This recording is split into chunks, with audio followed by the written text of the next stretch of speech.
This is a prequel to Pat Talk, so I'm incredibly excited. Chef C will join us just about 7 o'clock. That's about 30 minutes out. Haven't seen y'all all week long. Of course, I'm taking it easy, so if I look rested, I have been resting. 2 deaths. There's always something crazy going on. This ever since mandated medicine, lots of people have been dying everywhere. Dying, dying, dying, and nobody seems to know why. Yeah, I was lied to. And I said, I know I use improper English. I said, y'all was lied to. And y'all was. Y'all was lied to. We were lied to. We were lied to. We were lied to. We were lied to. We're being lied to. 24/7, we're being lied to. I can bring this down some. Huh. Why I didn't know I could zoom a little bit. I don't zoom too much. You can see the hair on my nose. Okay. This has been a fascinating week. In fact, this first week of February, this is going to be the last really calm week. It's going to be crazy from next week onward. It's gonna be crazier and crazier and crazier and crazier every week from here on out, for the simple fact that the election thing is heading. Lots of things unraveling. People are reacting to crime. This week, something kind of crazy happened. It's called the Bowser Pinto Bill. So they have this really nasty, fascistic law they're working on that's designed to brutalize Black DC. It's always a thing for crime. They're not doing anything about the illegals. No jobs for the people that are from here, reduced benefits, all of that. They're going to start passing very harsh laws and policies across the country targeted at Black people, done heavily by Black Democrat mayors, the kind of people you vote for, the kind of people you swear are better. I'm not trying to tell you that the Republicans are great, because Republicans are not great. The Republicans are politicians too.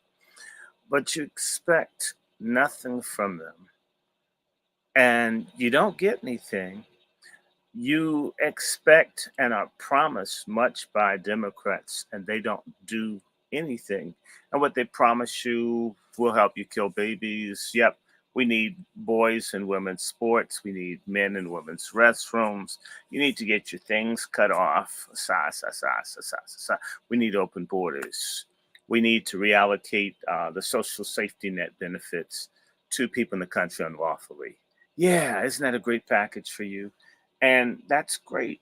A lot of, I think that this is the last really calm week, and I mean that. We're going to have a very, very, very, very tough, tough 2024. Increasingly, one February, the coldest month in the year for many places. So things are going to be kind of chilly. But once February is half over, it just means it's 2 weeks to March. Within the second week of March, you have Super Tuesday. It's definitive who's going to be running in pretty much both parties. Nikki Haley, by the 28th of February, she will be. You really think she can beat Trump in South Carolina? She can't. She's 30, 35 points behind.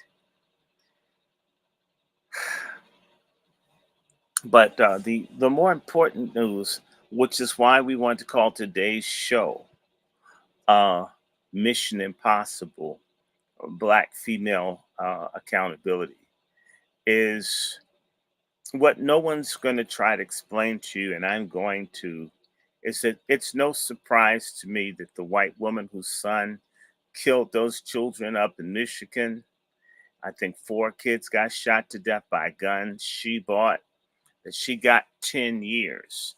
They're holding the parent accountable. What I want to make clear to you is that if they'll lock a white woman up for what her child has done for 10 years, get ready to see a mass incarceration of black mothers. The sorry ass, I don't need no man, black mothers. You're about to see these hoes get bounced down to prison. How you doing, Sister Devin? White man to you. You're going to see people. Oh, thank you, Jarrell. And hi, Mark. Good evening. You're going to see a lot of women sent to prison. Black women. They're building new jails. They're being built for you, black women. They're building jails. And it happened under Biden. You guys voted for him. 94, 96%. You voted for Joe Biden. And under the Joe Biden administration, which is really run by Obama apparatchiks, someone that you gave 97% of your ballots to, they are now beginning to create the laws across the country. And they're creating the precedent to lock up black women pretty much the same way that black men were locked up. No one put that news analysis in. Nobody's telling you black women. I know black men ain't nothing. Black men ain't this. Black men, black. Okay. You're no longer needed. You're no longer needed. And as a black man, I can tell you what it's like to not be needed in the economy. To even have black men and even more often black women within hiring and employment situations exclude you. You're now about to see black women increasingly be locked up. It's a slippery slope, but it's there. A lot of folks celebrated the fat, morbid-looking mother of this boy that killed the people in Michigan as yay, wow, hold the parent accountable. And you seem to forget that the people in the White House, Kamala Harris being in the most populous state in the union, was responsible for locking up more black people than any politician in the country. I repeat, Kamala Harris is responsible for having more black people locked up than any person that's been on her level in the country. There's never been a person that was attorney general, that was vice president, that locked up so many black people. And the only person that's had more black people locked up than Kamala Harris is Joe Biden. It's a mass incarceration ticket that you guys voted for. You let this fake, whorish, non American, non black Hindu calling themselves a Christian, whose biggest thing they're doing now is trying to encourage you to kill babies, and you call yourself a Christian. I've already read Leviticus 18 and 19, and on Sabbath, I will be doing a sermon. I'm trying to think of which one, because I'm still dealing with black men, of whether I'm going to talk about, well, we did loose sticks, sink ships. The next one I want to do is, if your baby you destroy, you're a gay decoy. And to show that there's a link between the LGBTQ, sodomite, gay, gender dysphoria stuff, and baby killing. And to say to black men, when you let your children get killed because you dodged the bullet, you don't have to be a father. You ducked it, so you think you may have ducked it in the physical, you may have ducked it in terms of having that baby murdered and not doing anything. Well, that's on her. But the human sacrifice of that baby, which is what it was, um, feeds the demonic spirit that fuels the ecology of sexual degeneracy, in particular, same sex confusion. So, if you wonder why so many people are confused in our community, you've provided the dead children, your aborted babies, their spirits, their blood, their flesh has fueled degeneracy and social decline. And so all the folks who think they got over, like a brother from New Jersey who got angry because I felt abortion is like awful, just terrible. Well, I had six. And it's almost like he was proud. He had six of his children destroyed. Six. Well, I wasn't ready. If you weren't ready, shouldn't have stuck nothing in anybody. So we're going to be talking about male irresponsibility on Sabbath. I'll put it up. It'll be put up Sabbath by 5, 6 o'clock. I shouldn't take that long. I can just do one topic, and I'm going to point it directly to black men that having these babies killed, thinking, pressing her, hey, my, how I know? How I know what you did? How I know? I mean, that could be anybody. That could be Santa Claus kid. I don't think you just give him cookies and milk, right? And so your baby gets slaughtered, and man, I was just, my dick was a little thirsty. And then act like you don't know the lady. Well, I know you've been with other people other than me. I know you've been with other people than me because, I mean, your bed don't creak when we was on it. It was like I could tell. Right.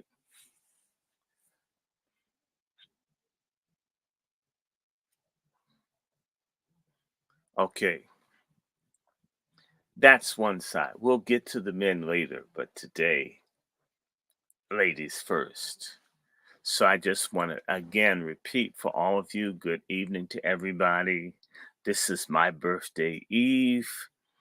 Uh so I may not do a Wasi speak tomorrow. I don't think I should. I should just chill tomorrow, as I've been chilling all this week.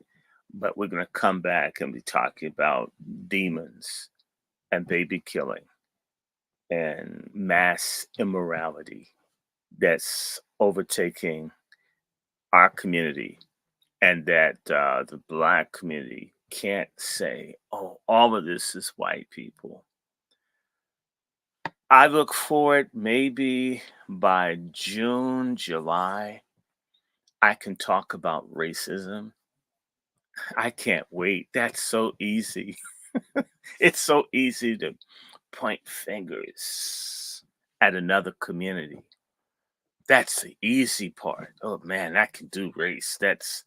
I'm doing these topics because they're hard, because nobody wants to deal with them. So I want to again say to everybody, the solution to everything is God, conversion, transformation. The biggest problem in the black community is we become a godless. Um, well, here's right. What's wrong with an individual choose to be you know, Jamil Ibrahim, if you're a troll, just sit down and think about what you asked. Um, an individual that chooses to be irresponsible um, hurts other people. So what you're saying, Jamil, uh, And that's the very mindset that they're building prisons. So the people in the supermax prisons that get abused and raped and hurt and so forth, that's what happens. Individual decision, when people talk about this individual choice, what does that really mean? The fact that you framed it, the fact that if you know it's not right, why do we even deal with it? Who said it was an individual decision? Where do people get their thought process from? Oh no, these are massive numbers. Millions and millions of abortions are massive numbers. If blacks are committing 50% of the murders in this country, and we are only, I mean, stretch it. Let's make us 20% of the population. I, I could literally see that they lie about how many of us there are here. Even if we're 20% of the population, but we're committing 50% of the murders, it's too high. It's too many. The suicides are too high. They're too many. The syphilis is too high. It's too many. The hunger, the poverty, things that we should be working on, it's too many. Too much, much too much, many, much too many. So let me see. I think I'm going to have Chef in about 8 minutes. I just need folks to continue. So individual choice um, is wrong. If an individual choice infringes on other people, and that's often what it is. If I want a gun and I just want to shoot it in the air because it's my individual choice and it's my gun, but what about if that bullet hits somebody who's somewhere else who doesn't care if you had a gun, you fired it, but they don't want to get hit by your bullets? We can't live in a society where people do whatever they want. In fact, that's sort of why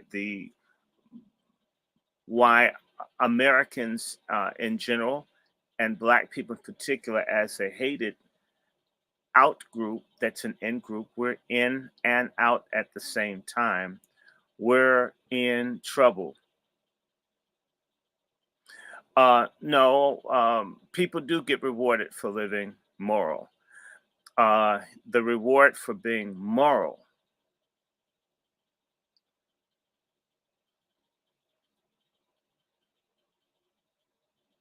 No, I'm a Christian, so I believe in Jesus Christ. And for people that are Muslim, we're not going to agree on a range of things. So, I don't sit up talking about other religions, but I don't tell you who your God is. You can't tell me who mine is. If that's a problem, same way I don't go to any Islamic thing and start talking to people about my religious beliefs. I have enough respect that people have a right to believe in what they want to. As for me, I'm a Christian. I believe in Jesus Christ. I believe the Bible is the right book. And it is the only true path to salvation. Person has a problem with that. That's cool. If you're here and see, I'm very quick to do one thing. I won't go back and forth with anybody. So I know what I believe. And as for a Muslim, you want to believe in that, that's what you believe. But the ultimate thing I say to every Muslim, if in fact Jesus is a messenger of Islam, how come there's no reference to Islam in the Bible? And the only thing that comes close to Islam in the Bible, Muslim, since you want to bring this up, is Baal. Al, Allah, and Al, same root. There was an Allah prior to Muhammad, says Muhammad. And the Quraysh prayed to the moon god. The moon god and the moon represents Islam. You know it and I know it. It's interesting. The moon represented Baal. So He's not a messenger. And Allah is not Jesus's God. Allah is a different God. Yahweh, Jehovah, is a God of Jesus Christ. So if Jesus Christ wasn't a person that followed Allah, he can't be his messenger. We're talking about two different gods. You and I don't serve the same God. That's why Muslims like you murder and persecute and butcher Hausa Christians in northern Nigeria I'm trying to help. For all this, we got all this stuff in common. No, no, you don't. You guys murder, you kill, you butcher, and you say all this stuff. Kidnap people, force people to be. If you're truly got a religion that people want, you don't have to make anybody do anything. So just by the fact that someone gets forced, that you kidnap people, and you take people against their will and then threaten people, put people under Sharia when you say that they have a different religion, but make them fall under your religious law, and you come up in here like this, I have no problem blocking and excluding people from this platform. There's Islamic stuff everywhere you want to go. Go wherever you want to go. I would recommend any Muslim. There's a wonderful website where you can have these discussions. It's called Somali Christians. These are Muslims who quit being Muslims, who know this Islamic game backwards and forwards. I'm a Christian. I don't have to study or understand what you're on or what you're about. And I'm not going to have, Islam does not encourage good manners for unbelievers. You can't possibly know the history of Islam and its expansion and say good manners. Not in India, not how they slaughtered people there. That's not so. There are a lot of places that went in and just killed people, burnt up everything. That's not good manners. Islam, a religion of justice? How so? 1400 years of enslaving people who are black. Muhammad referring to black people as raisin heads. I mean, you don't even know the religion that you're in. You don't know the faith that you're in. And so, I don't know, you're probably Pakistani. I'm going to help you. I'm going to help you find the answers by uh, muting you. There you go. So you can listen, but I don't push my religion on other people. I'm not interested in having somebody's religion pushed on me. I'm Christian, proud of it. I never go into Islamic spaces and lecture Muslims about what they should or shouldn't believe. If you want to go with that, if you think messing with the 6-year-old is the perfect man, if that's perfect for you, okay, just don't you touch my damn 6-year-old. See how many manners you learn from that. We're not going to play that. We're not going to be. I'm not going to be subject to anybody's foolishness. You can't tell me a woman has to be covered head to toe to keep me from being completely out of self control in terms of my passions, and then call that holy. That's that's your issue. That's your concern. Okay, let us be real about that. So, in countries all over the world where people get options, if people choose to be Muslims, that's on them. But you can't make anybody believe anything or bully people and come with this aggressive type thing and think nobody's going to say something back to that. So we've had religious wars for reasons, and one of them is people trying to make other people see things the way that they want them to.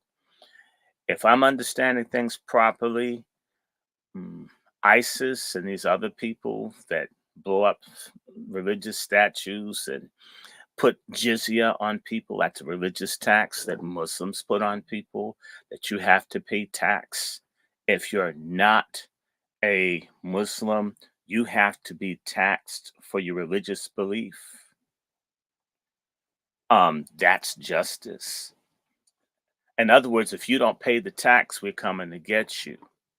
My God, that doesn't sound respectful. That doesn't sound like justice. It sounds like tyranny. Do what I say or else. Sounds very welcoming. It sounds like I better do it or you're going to hurt me. Don't sound like love to me. Sounds like domination. And so, sure you do. They have jizya. They had it in Syria. They had it in Iraq. When they took over, people forced to do it. They had it all over. It is such a word. Stop lying. There's a demonic lying spirit and many people that are Muslim that spend so much time lying. I mean, if you really have the best religion, people will come running to you. If you don't have a great religion, you have to haggle with other people to quit what they've got. Show me something.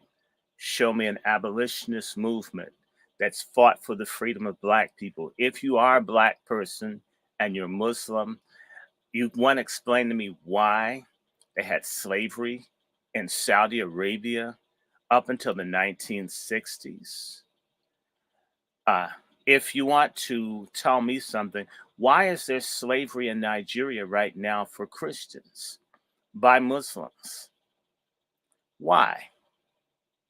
If that were white people, Christians doing it to Black people, white people call themselves Christians, everybody would be screaming, and they should. What about when the Blacks who were Muslims were mass killed in Mecca doing their Hajj? How they laughed at the dead people there. Had that happened in Jerusalem to Black Christians and they could put that on Jews, oh my God, the whole world. Okay, well, someone said there's slavery in Saudi Arabia. Of course, but I'm talking about officially. Slavery was ended in 1962 in Saudi Arabia. Slavery was officially ended for Blacks in Mauritania in 1989. And that's like the first time. It's not the first time. They did in the 60s and they keep doing it. You've got slavery going on in Libya right now. Once the extreme Islamic folks took over Libya, Black slavery exploded. There's no comment. I've never seen any Black Muslim really stand strong about racism and Islam. You can get a Black Christian to say something about racism and Christianity here, now, and forever. No, but the prophet sticking his tongue in a boy's mouth is gay. That I'd say to you. I'm going to check you out too. Bye. Look at this, folks. You know what? Got a weak faith. And we're going to talk about that since he brought it up. Let me help him. Let me bring you up here. Let me hide him on the channel. I don't need him.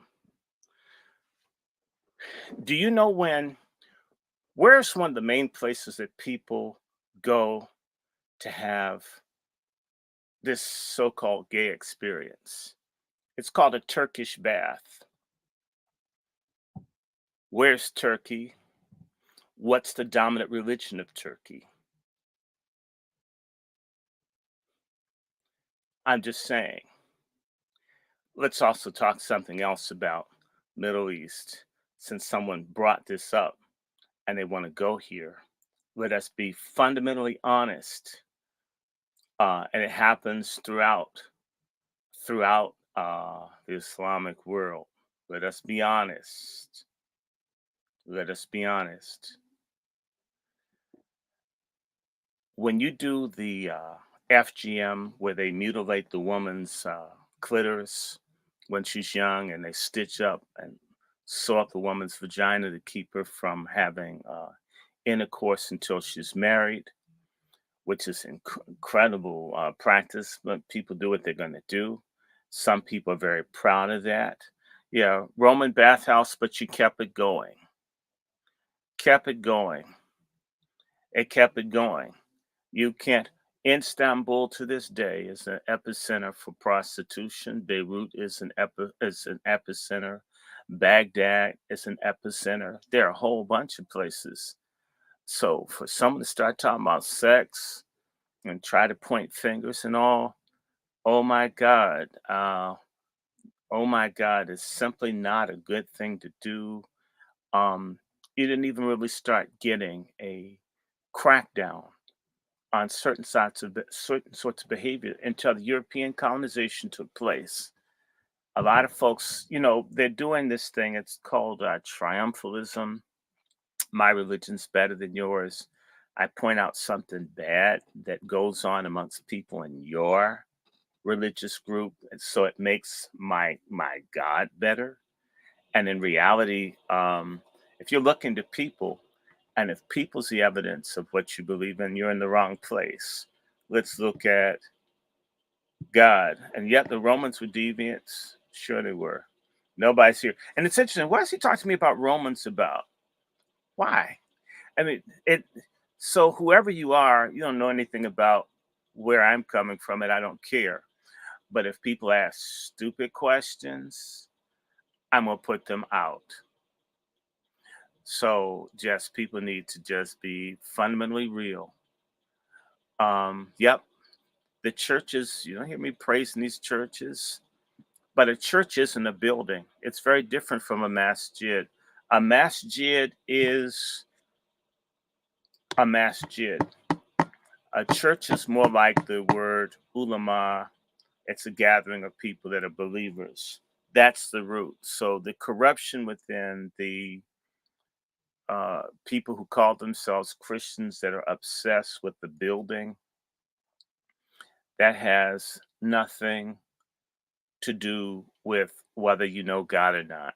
God is supposed to be in your heart, not inside of a human building, and not a construct. God exists in your soul, in your mind. That's what that's about.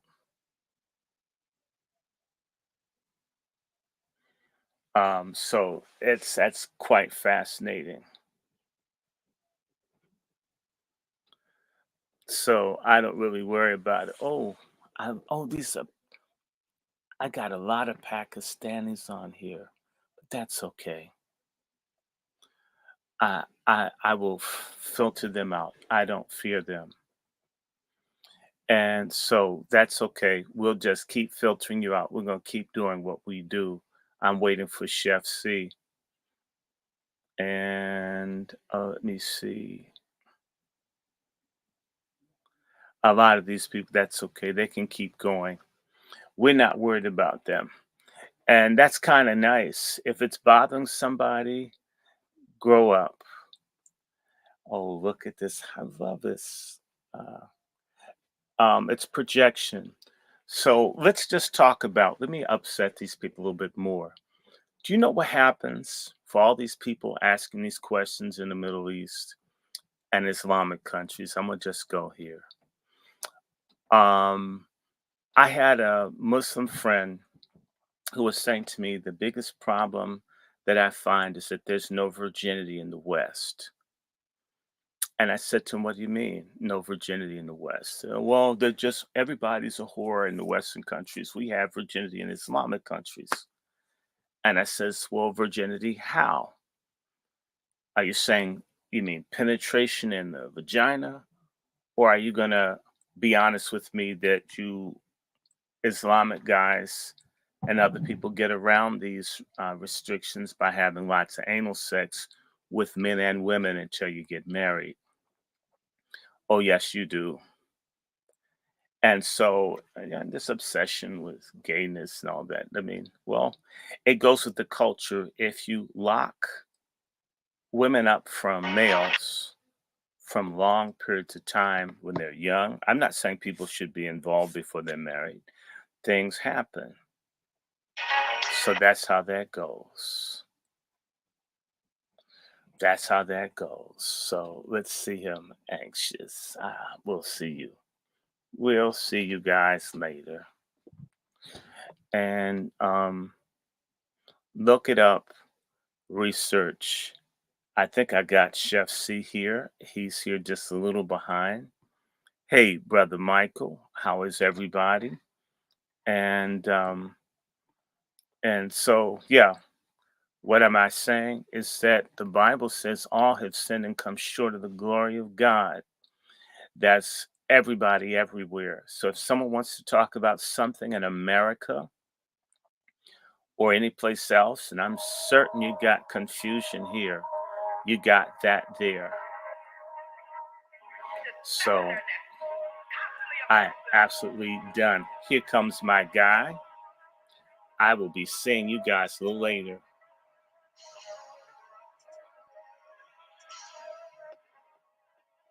There you go.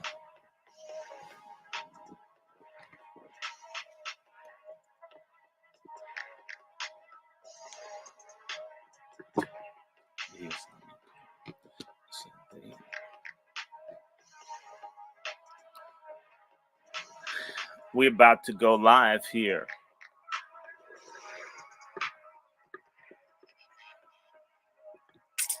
Him cook. Let him cook now. Let him cook. I said, let him. It was the chef of law. What's happening, ladies and gentlemen? What is happening? What is happening with everybody? We are back at it again, ladies and gentlemen. This is On Their Next Podcast, joining the Angry Black Man's Book Club at Talk number 11 with my brother, Dr. Randy Short, ladies and gentlemen. And of course, today's program is brought to you by Bloodline Films, From the Soil, Black American docu-series where we travel all around the country, waking up the culture, cuisine, and of course the Black American grassroots advocates in pursuit of reparative justice. And today's meal, as usual, is going to be cooked up out of the community kitchen, ladies and gentlemen. Today is Pat Talk, family. It is Pat Talk number 11. I want the fellas to tap in. We got my brother, Dr. Randy Short, as usual, our gracious host, who is already here bright and early, and I'm sure he got y'all nice and warmed up. Ladies and gentlemen, it's going to be a good broadcast, but we're talking about the mission impossible. Black American woman accountability. Who is raising unions? That's really the question. Who raised unions? And we get into it, ladies and gentlemen, right after these commercials. On the next podcast, tapping in as usual with Angry Black Man's Book Club. My brother, Dr. Randy Short, Pat Talk number 11. We'll be right back after these commercials.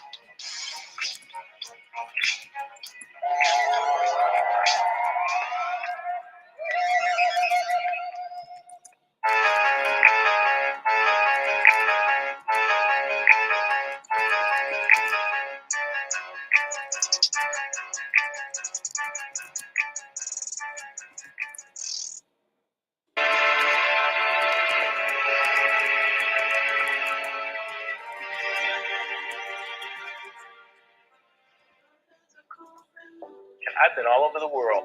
I've noticed this about Black Americans, and I'll stop here. We have more people trying to turn us around than I've seen for any other group anywhere in the world relative to what our situation is.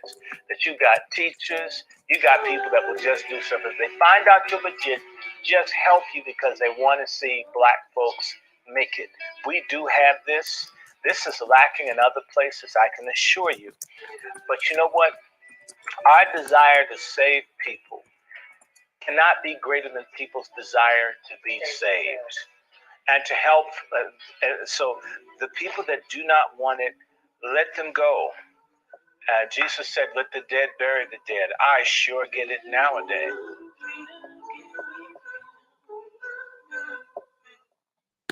Yes, indeed. Yes, indeed. Ladies and gentlemen, we are back. And it's Pat Talk time today. You know how we do every Thursday. We give it to you the way you need it. Pause. And, you know, Shout out to Sister Quiet Scales. Shout out to everybody that's tapping in. Shout out to all new subscribers on our various platforms. But before I get too far, our gracious host, Brother Dr. Randy Short. You got the floor, sir. Oh, yes. Well, thank you, Chef, for joining us. I don't know. Some of our very, very, very, I don't know, strange followers in foreign parts are interested in having a religious discussion. I'm going to have to get some religious experts. We're here to talk about our issues. I don't mind talking about religion when I feel like talking about religion. But man, we have some people on here, and brother, you're from Jersey.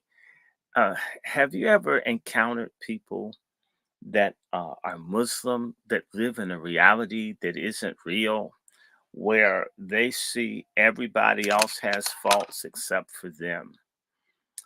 They've got it perfect, okay? If I told you today was a funeral for one of my cousins that was Muslim, and I was talking to this woman, I think you know her. She was a very prominent black woman, Muslim journalist in New Jersey. And I'm not remembering her name, but I know you know who I'm talking about because she'd be on TV all the time. Rahim. Rahim is the last name. I'm forgetting her first name.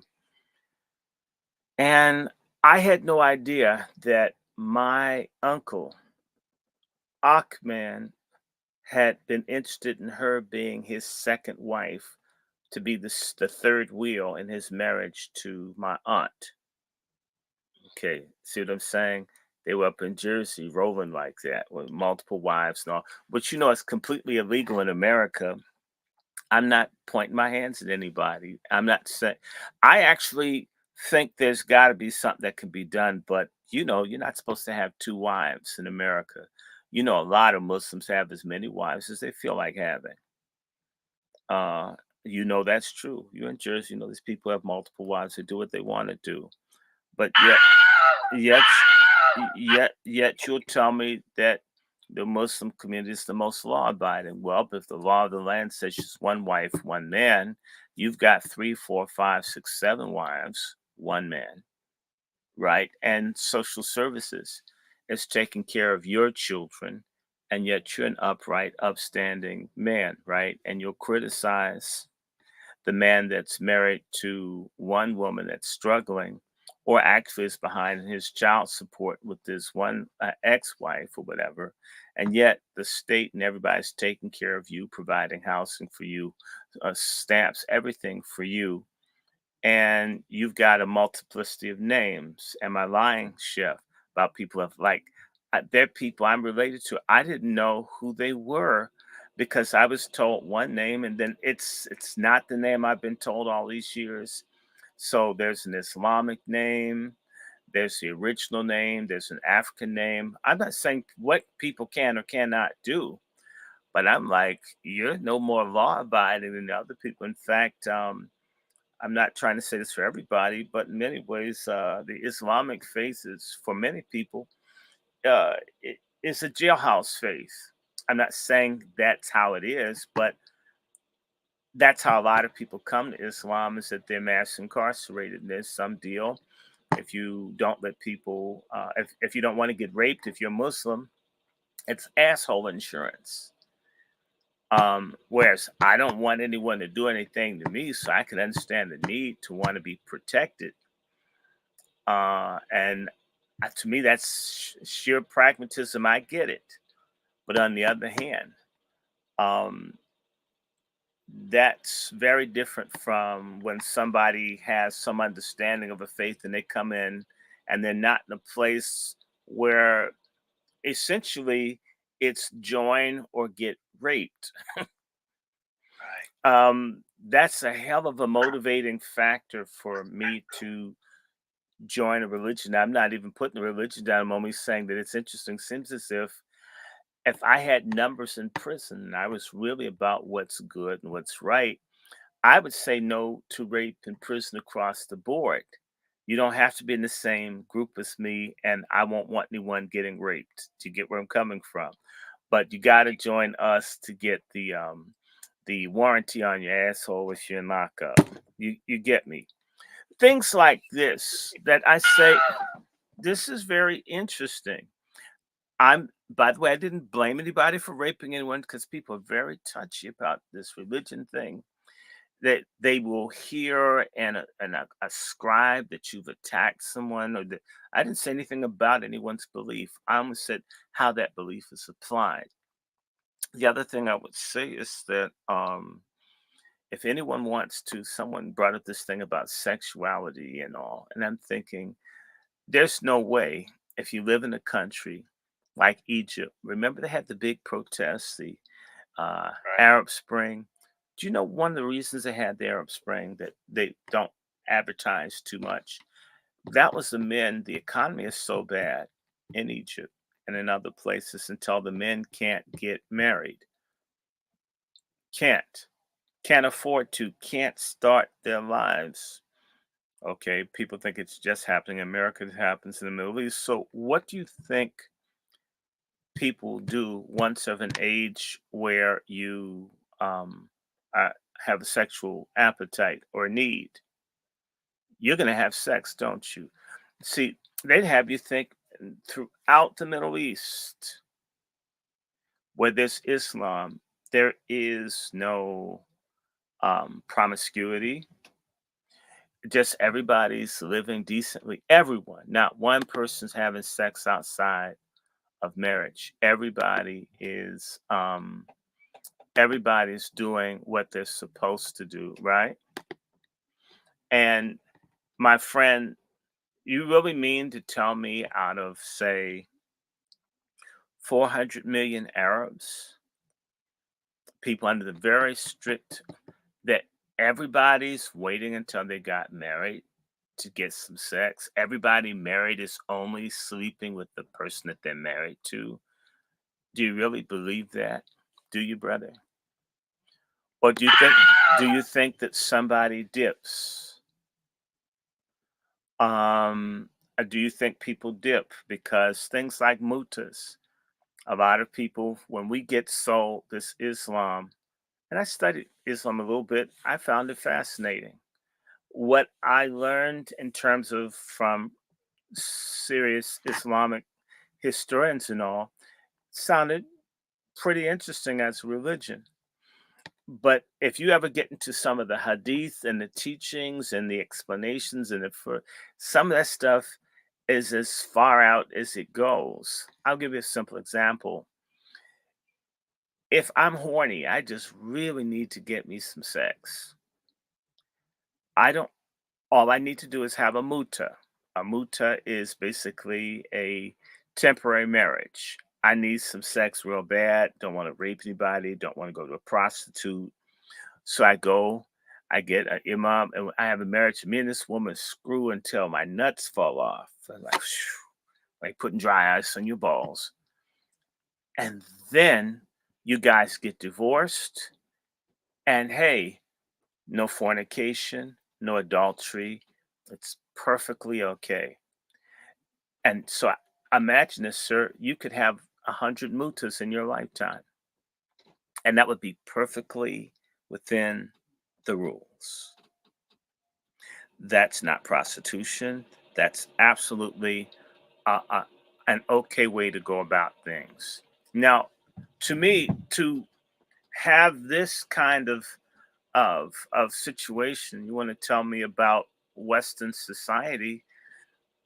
It seems as if you're just doing it in a different way. It goes back to what the Bible says: the whole world lies in wickedness. So there's wickedness in the Middle East, there's wickedness in North America, there's wickedness in Europe, there's wickedness in Asia, Africa. People do what they want to do. And going back to Egypt, it's no big secret. Anybody can go into Google, go into your smartphone, and you can look up Morocco, Marrakesh. What happens? I mean, they've got strict laws against this behavior, but people go to various places: Istanbul, Alexandria in Egypt, Beirut. Oh, yes, they do. For that matter, Dubai. People go to certain places to get their rocks off. You just can't flaunt it. You have to respect culture, but you can do what you feel like doing. And as for the people who are so strict, so that says a whole lot of people in Egypt and other places that couldn't get married, that really wanted to. I'm not picking on them. You had to do substitutes, and sometimes those substitutes are not women.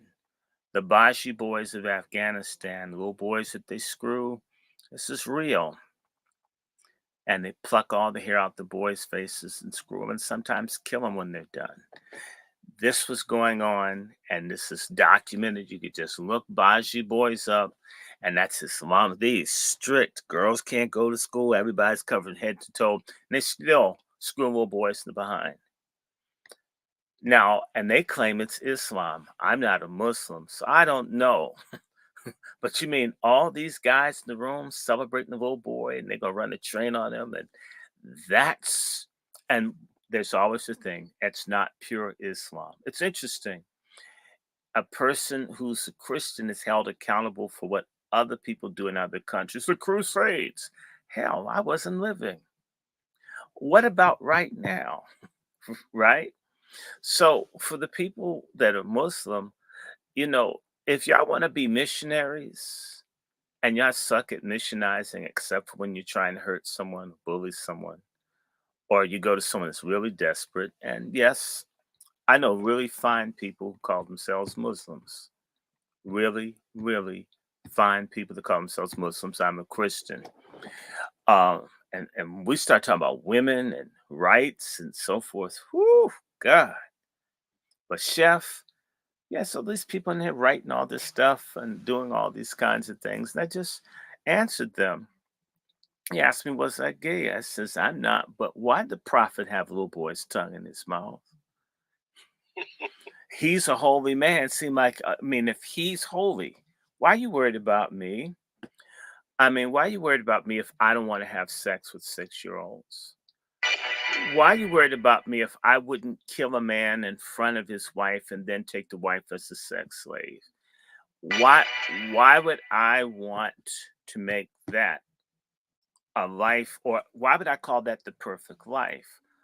Um Robbing and stealing, says the Quran, not me. I'm nobody. The Bible says thou shalt not steal. In the Islamic tradition, if you steal and you rob and you kill people in order to take power in Mecca, you're the holiest person that ever lived. And that's what it and that's what they did. I mean, they took power. Okay. And they fought wars and they robbed people. If it's not yours, you robbed. I don't care what you call yourself. So, last but not least, you have a religious book that you compose, but the word for you is umi, which means you're illiterate. How can a person that's illiterate write? How can an illiterate person in at a time where Arabic wasn't even really a written language write a book? Who wrote it? How do you know they wrote it? And why are the earliest Qurans and all that you find go back to about 800, 900 AD, hundreds of years after the prophet, peace be upon him, because I don't want to make you mad, is gone. You want to tell me it's a religion of peace? All right. But why did so many of the caliphs, with the exception of Abu Bakr, get murdered by fellow Muslims? So they had like 4 caliphs. 3 of them were assassinated in this wonderful religion of love and peace.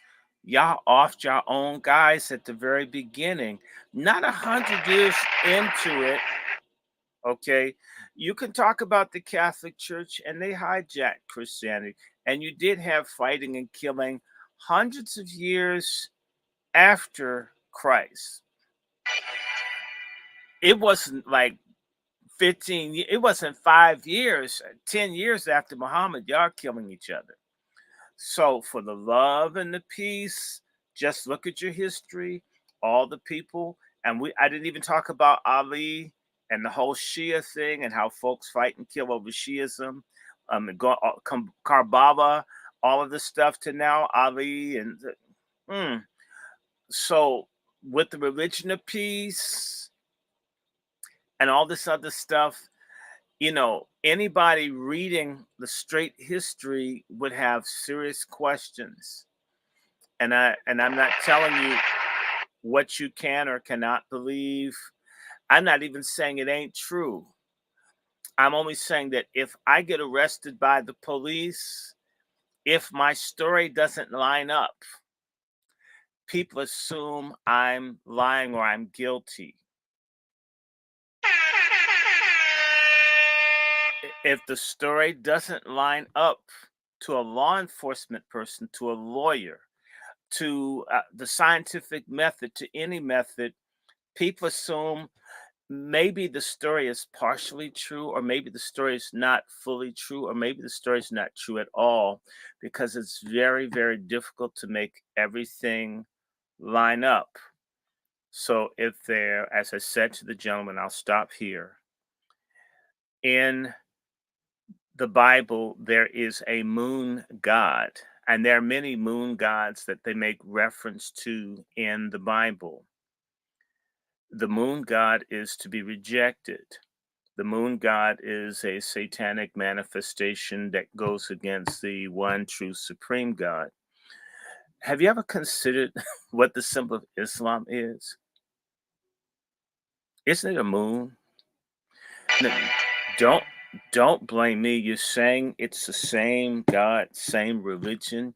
Well, why does one say don't regard moons or heavenly bodies, which would include stars, and yet this faith that says it's the same and it supersedes Christianity? Jesus Christ was a messenger, a prophet of Allah. Why would they be teaching against moons and stars?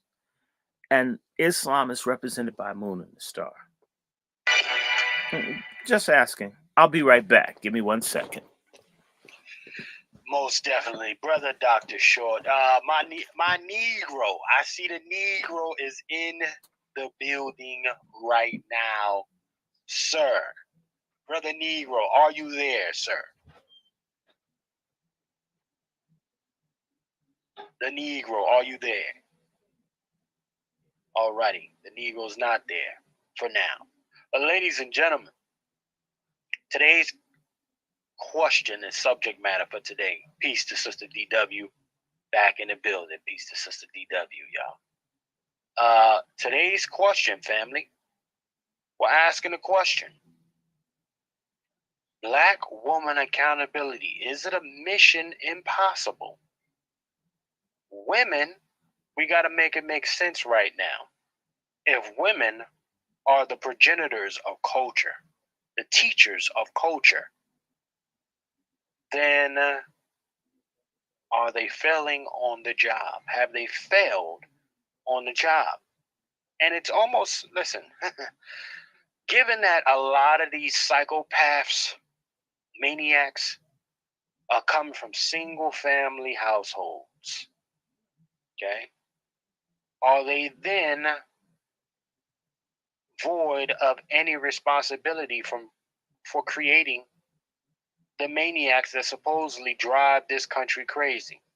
I'm just asking a question. Let me see what's happening in this chat. I'm just asking a question, y'all. Are women void of accountability? Black American women void of accountability, ladies and gentlemen. Women teach the culture, men enforce it. So, when you have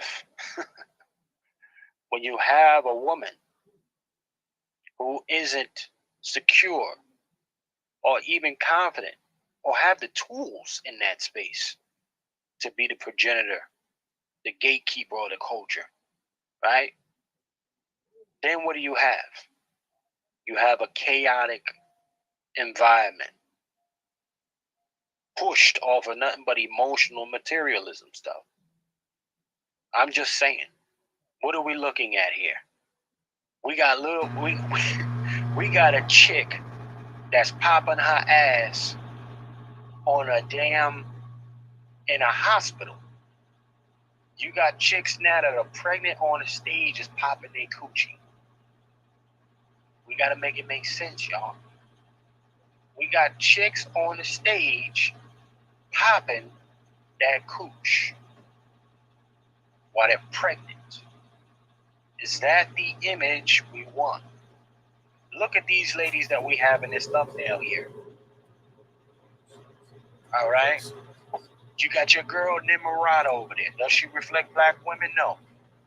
I'm going to make sure I make that differentiation right now. Kamala Harris. Does she have more semen to supply a sperm bank? Then we're talking about Fannie Hay. It ain't tricking if you got it. Fannie Willis. It ain't tricking if you got it, brother. Sure. Well, why not say it takes a licking and keeps on tricking? You're back, brother. I didn't hear you. Go ahead. What about saying she takes a licking and keeps on tricking? Listen, brother Shaw, we asking the question today. Black woman accountability. Well, there's no such thing. Feminism, basically, there's no such thing as female accountability. Everything is empowerment. Everything is woman goddess. Everything is woman's intuition. And it's women's time. And any rule that you set down because it's you and it came from you, it's patriarchy.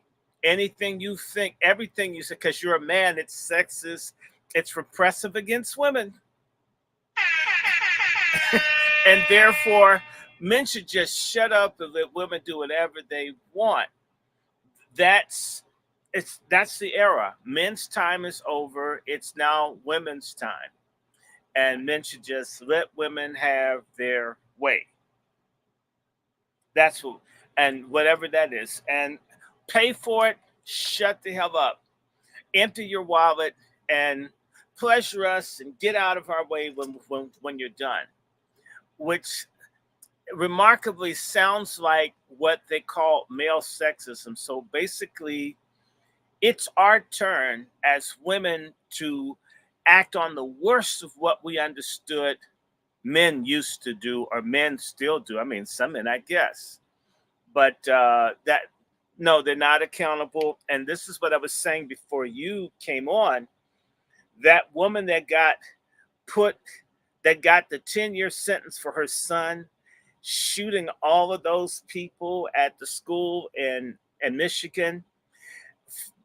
The black woman's reign of impunity, just in the black community, is about to be phased out by the mass prison construction project across the country. They're building new prisons. They're not building them for the new illegals. They're building those prisons for us. And they've got men in jail. They've got one and 3 or 4 black men under supervision of the court. They got us. We're done. They're out to get you. You're gonna get it. Now, if the little bastards that you had, they taught you don't need a man. If your son goes out and shoots someone, they'll put your ass in jail. The precedent's been established. If they'll throw a white woman in jail for it, now they'll throw black women in jail for 2 or 3 times as long. I'm not celebrating.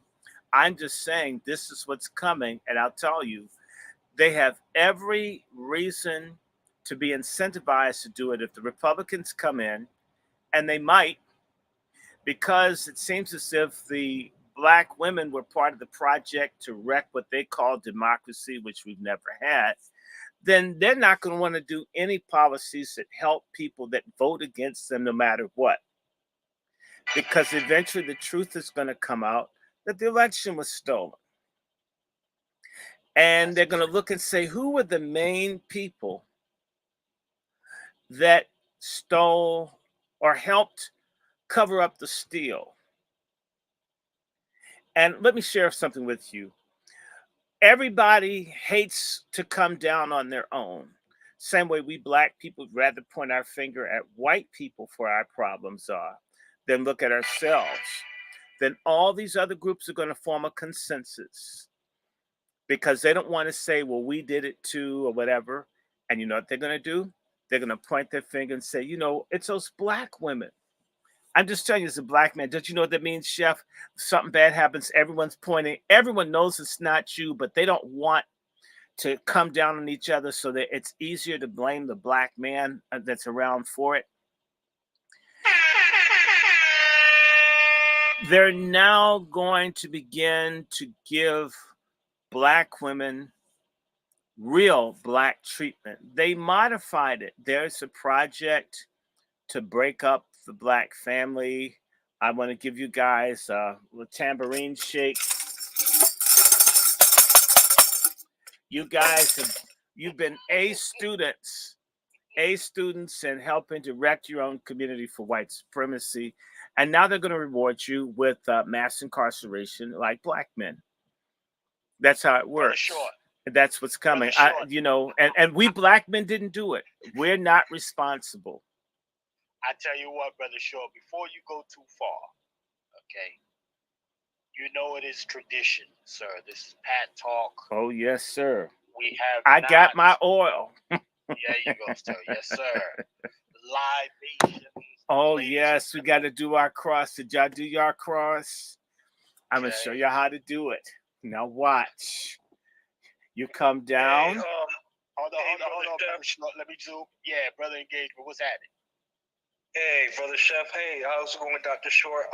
I got some data to support what you're talking about from the Women Incarceration Project. Mm-hmm. I'm talking specifically about the black women numbers rising, and also is double when it comes to black and white.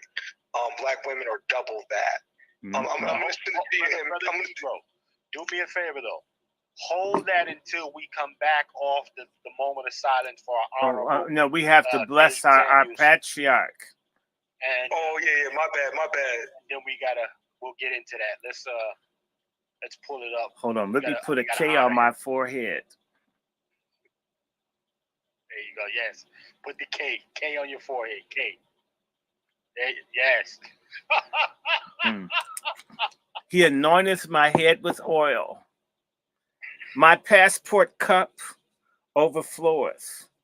Surely submission and mercy shall follow me all the days of my patriarch life, and I will dwell in the house of patriarchs forever. Kevin. Oh, I got to do my cross. All right, 5 seconds, sir, and then we get into that.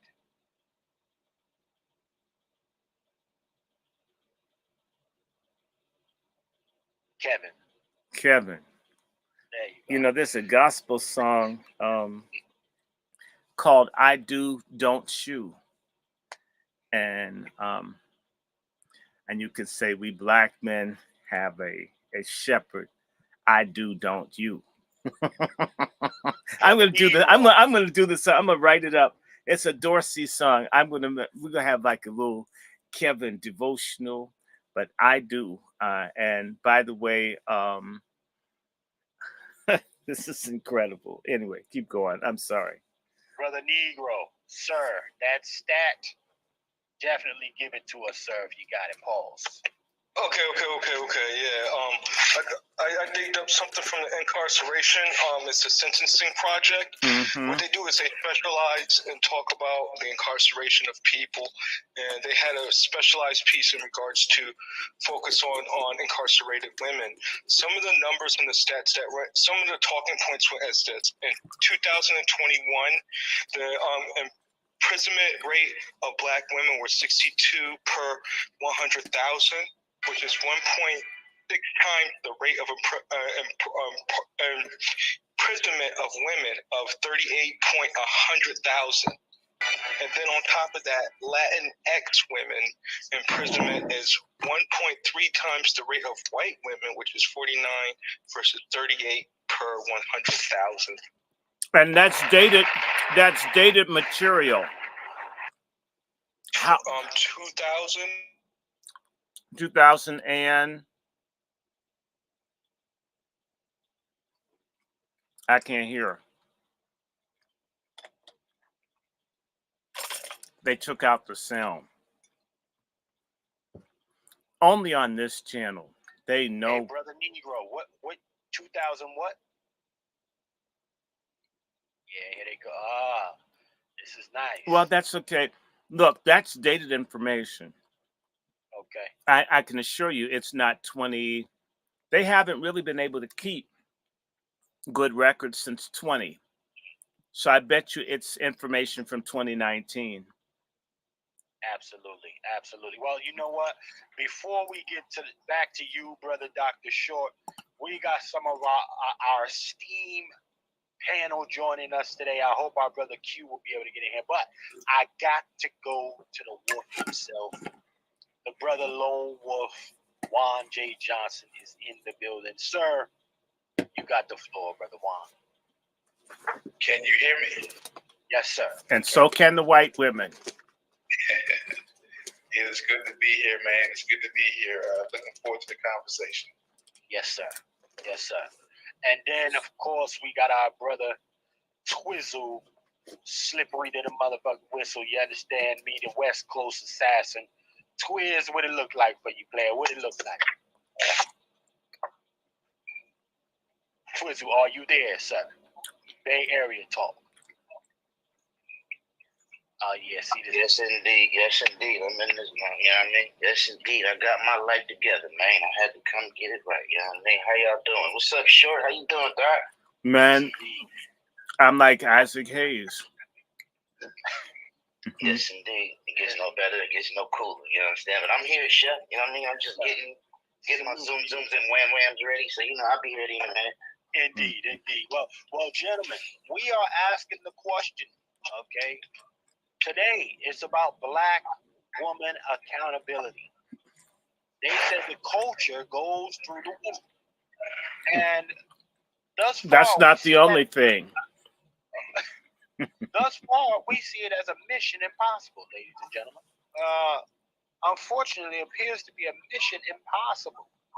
The breakdown is happening somewhere. And then you got a lot of young men who are coming from single mother households and then being unleashed onto the world to be some of the most sassy individuals you can possibly imagine. Sassy, aggressive, emotional, unbalanced.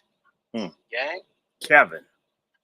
So when we're talking about Black woman accountability, do you think that it's something that we would see in the next 5 years to come, gentlemen?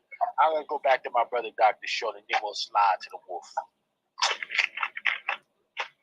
Well, you know, Kevin knows, frankly, but all I can tell you is that there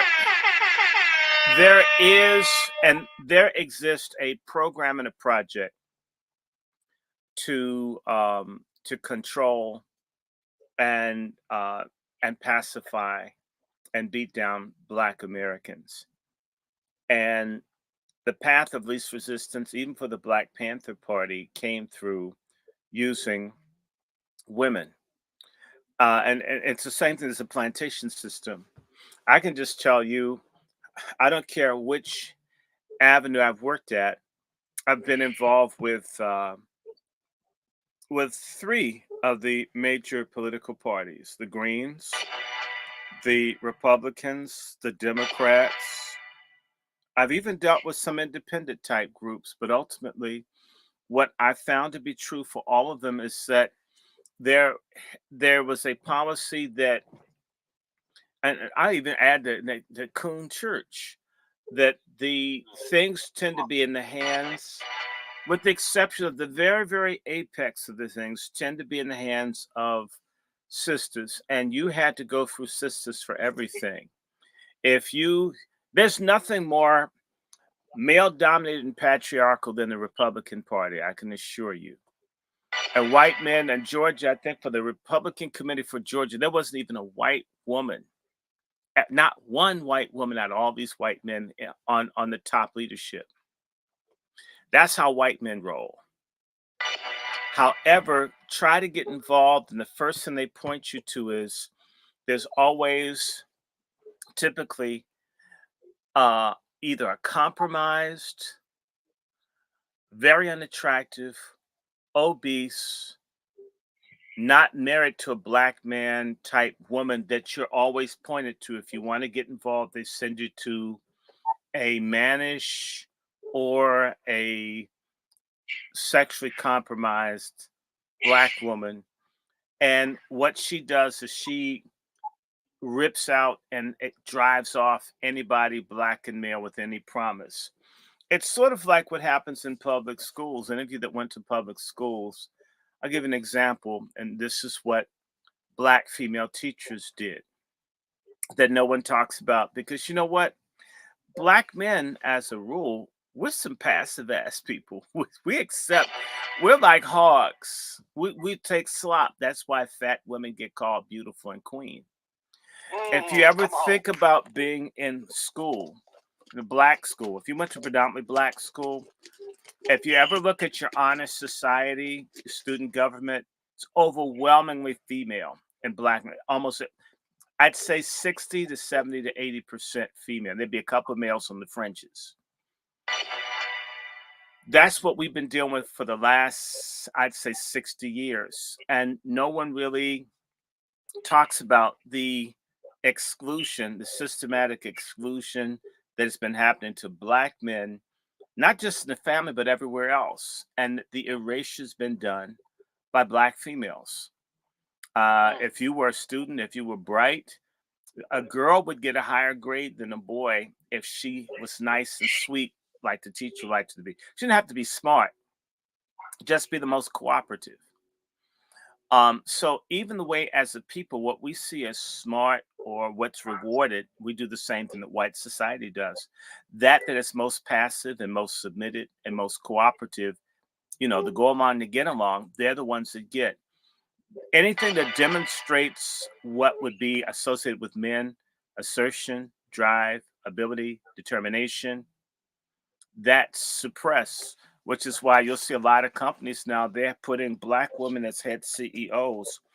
And I could put a black man in, he may argue with the white dude. He may stand up and challenge.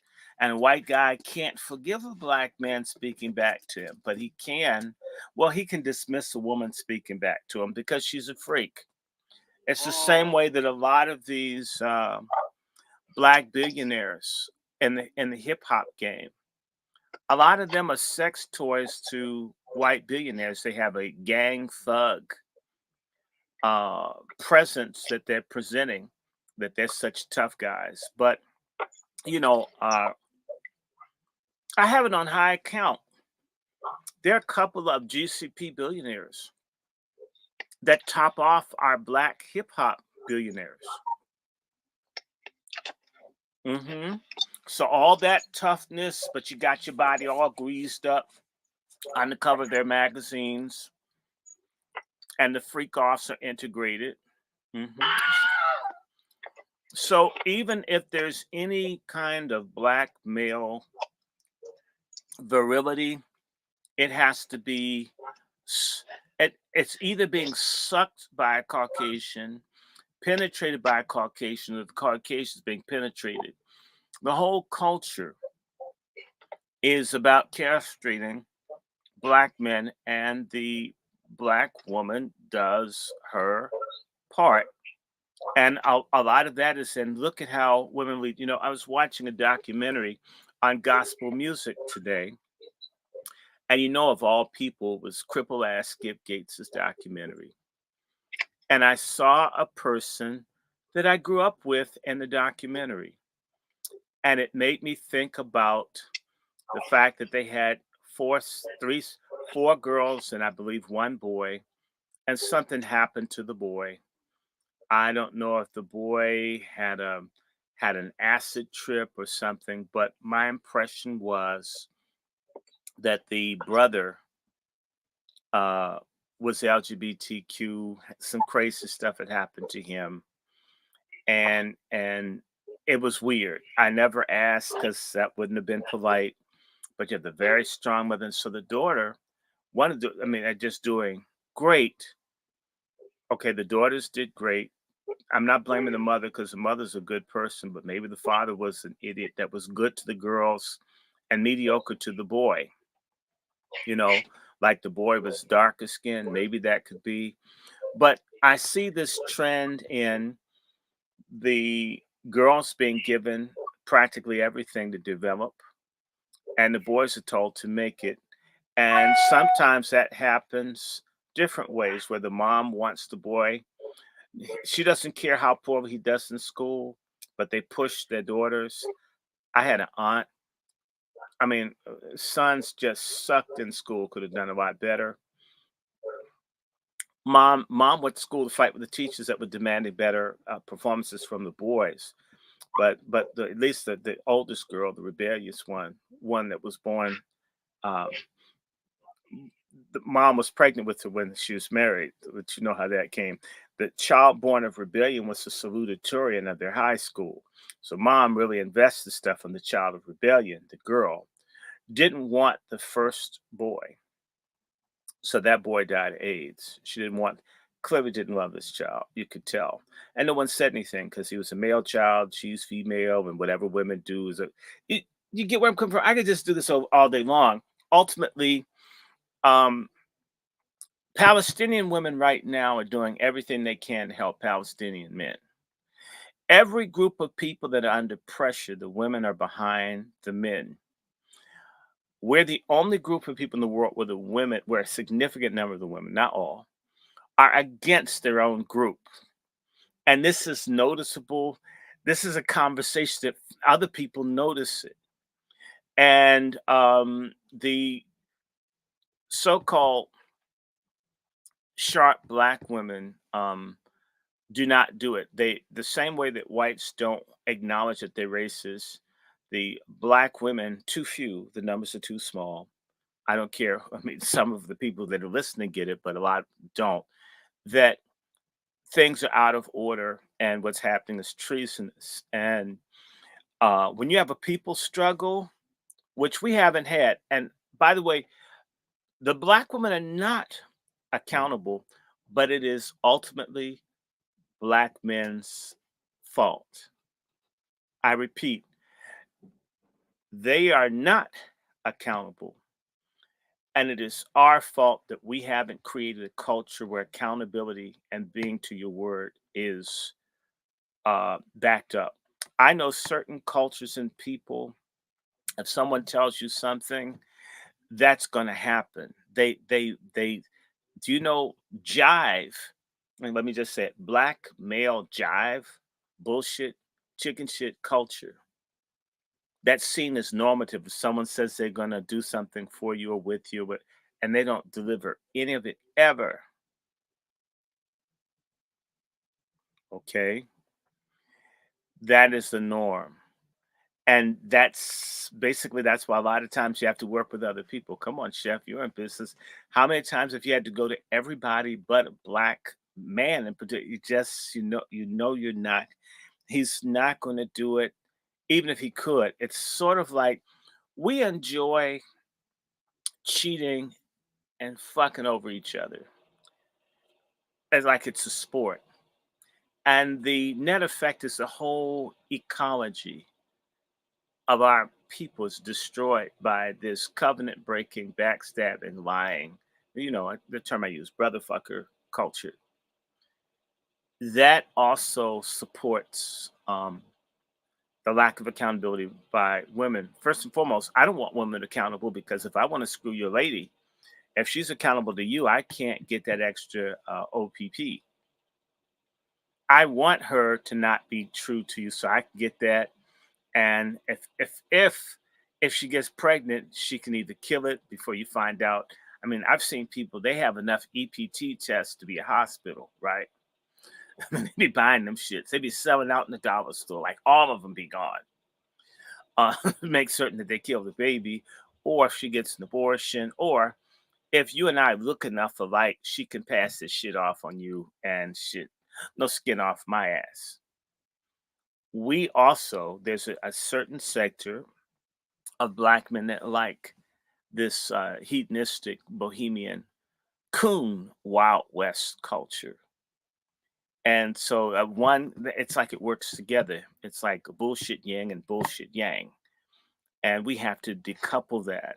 However, because our culture is top heavy with females, we have to go after the sacred cow, because speaking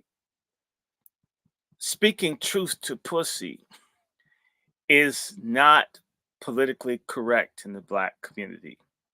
I repeat, speaking truth to pussy is wrong. It's a taboo. Uh, Again, the phrase is, do you know what she's got? Translation, she's got a big ass. Don't say that to her. You may not get topped off sometime later. And so all of the black men live under this. It's like a contract writer. You know, if you ever had a contract and you want chocolates and shit if you perform or speak, or you want Evian water, or you want what's this stuff called? Poland Spring or whatever, or glacier water or Fiji water. You have a rider, it's at the very bottom of your contract. There's a social contract in black men that you do not criticize or hold black women accountable in general. Unless she's really ugly and you can't stand her as well. So basically, if they're fuckable, just let everything go. Because you might need to fuck some point. And that could be the person that you could get access to, and you're going to blow it. And there's this pussy shortage, pussy deficit, hedonism among black men who are going to run out. They can never say, there's no person they wouldn't screw. They would screw the Halloween skeleton if they could keep it from flying around when the wind blew. And there are plenty of holes too. That kind of manhood, where your achievement is through your penis. It's not your brain. It's not your talents with your hands, but how much screwing you do. That is the engine of this female delinquency and malevolency and mendacity. It is we black men that keep backing it. For sexual meal, we're probably not even going to get. I mean, frankly, Happy Meals aren't good for you. I'll stop there.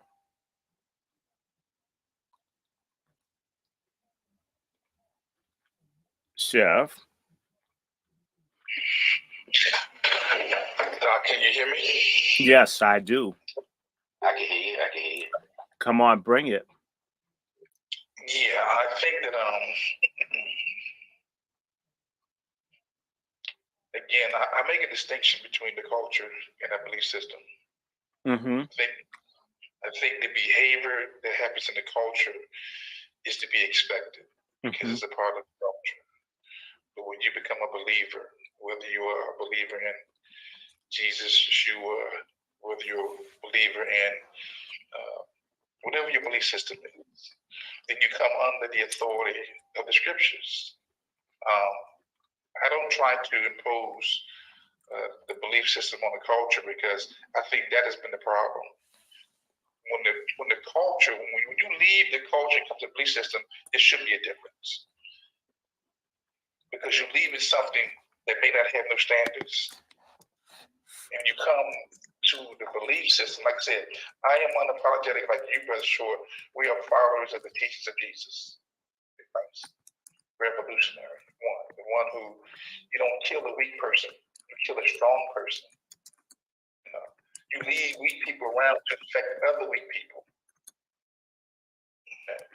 So, from my perspective, because you get so much of the people in the belief system trying to bring the culture in, that's the problem. But if we stand on scriptures, again, I can go back to Genesis 3:16. matter of fact, I'm going to Genesis 3:16. Why not? Because I think that's important. This was after the fall. This was when the woman decided to eat the forbidden fruit. Okay? And the instructions that God gave her. You ain't got to believe this if you're not a follower of the teaching of Jesus. You ain't got to believe this if you're a Muslim. You ain't got to believe this if you're Judaism. I don't know what you subscribe to, but I believe. It says unto the woman, he said, I will greatly multiply thy sorrow and thy conception. And in sorrow thou shalt bring forth children, and thy desire shall be to thy husband, and he shall rule over thee. Let me say this. I want to be very clear. For whatever reason, that little part where it says, but he shall rule over thee, that desire, from my understanding, is you're going to try to rule your husband. They ain't trying, they doing it. And even God himself says, but he shall rule you. See, women look here, when they ate from that fruit, it made them smart. Too damn smart. No, it made them dumb. It says proclaiming themselves wise.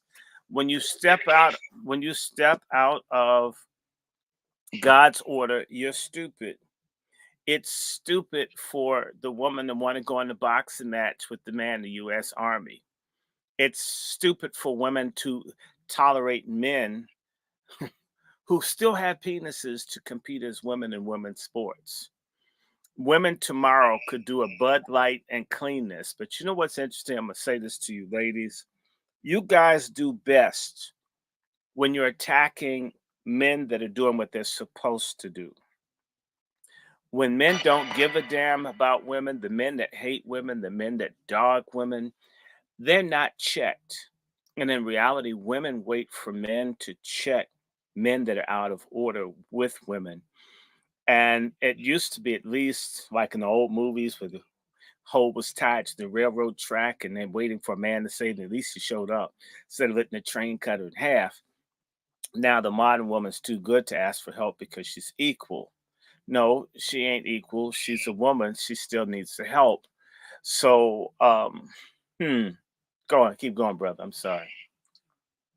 Well, I think the reason why the women don't check them because the women spawn them. It's very difficult to check the thing you spawn. They cuddle these. They raise these out of order men. You're not gonna check something that you spawned. Think about it. A strong brother like myself, you're not gonna check me because I won't let you check me. But for that thing. Wait a minute. Try to check you, and they expect sex with the smile and your money and your credit card. No, that's like a triple no. I just know that, the man has got to assume the authority back in the earth that was given to him. And that woman, if she does not get in line, then we must be willing to step over that carcass too. Look here, man.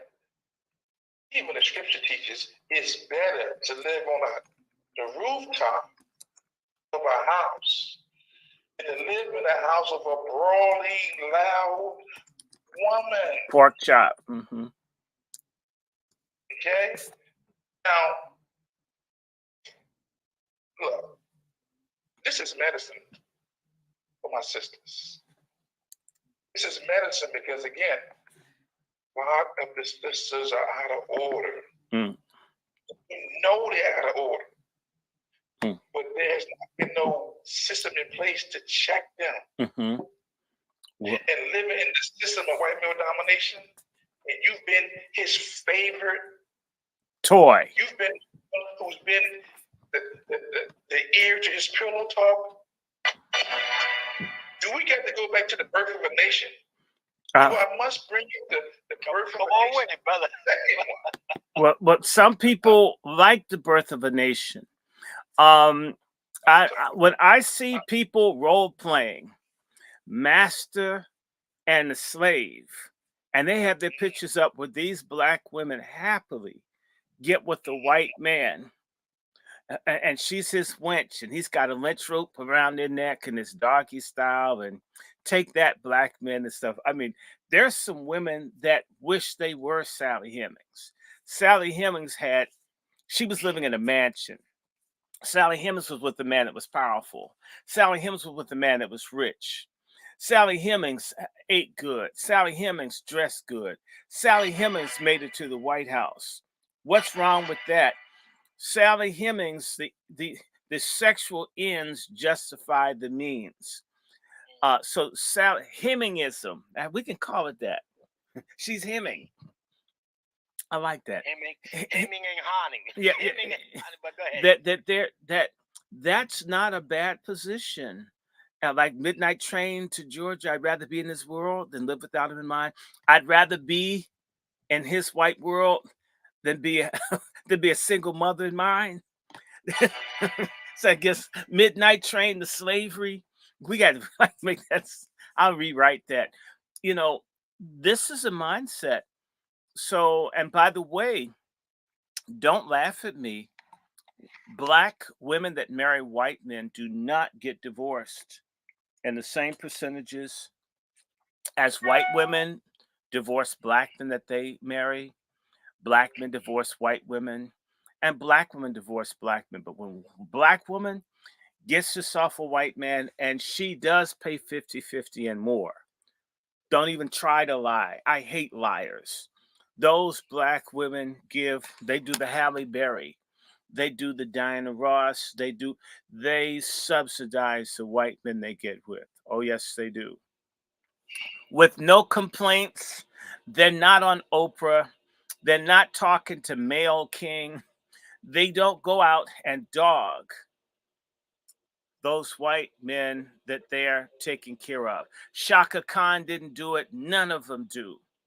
It never happens. Dorothy Dandridge, none of these black women, when they get ripped off by Go Public, they don't. It's only if okay. Whoopi Goldberg is a classic example of having a good black husband, but who got her off the dope, but she don't like black men. She gets with the white dude and they do blackface together and he calls her nigger. She liked him more than the black man that loved her and got her off of dope.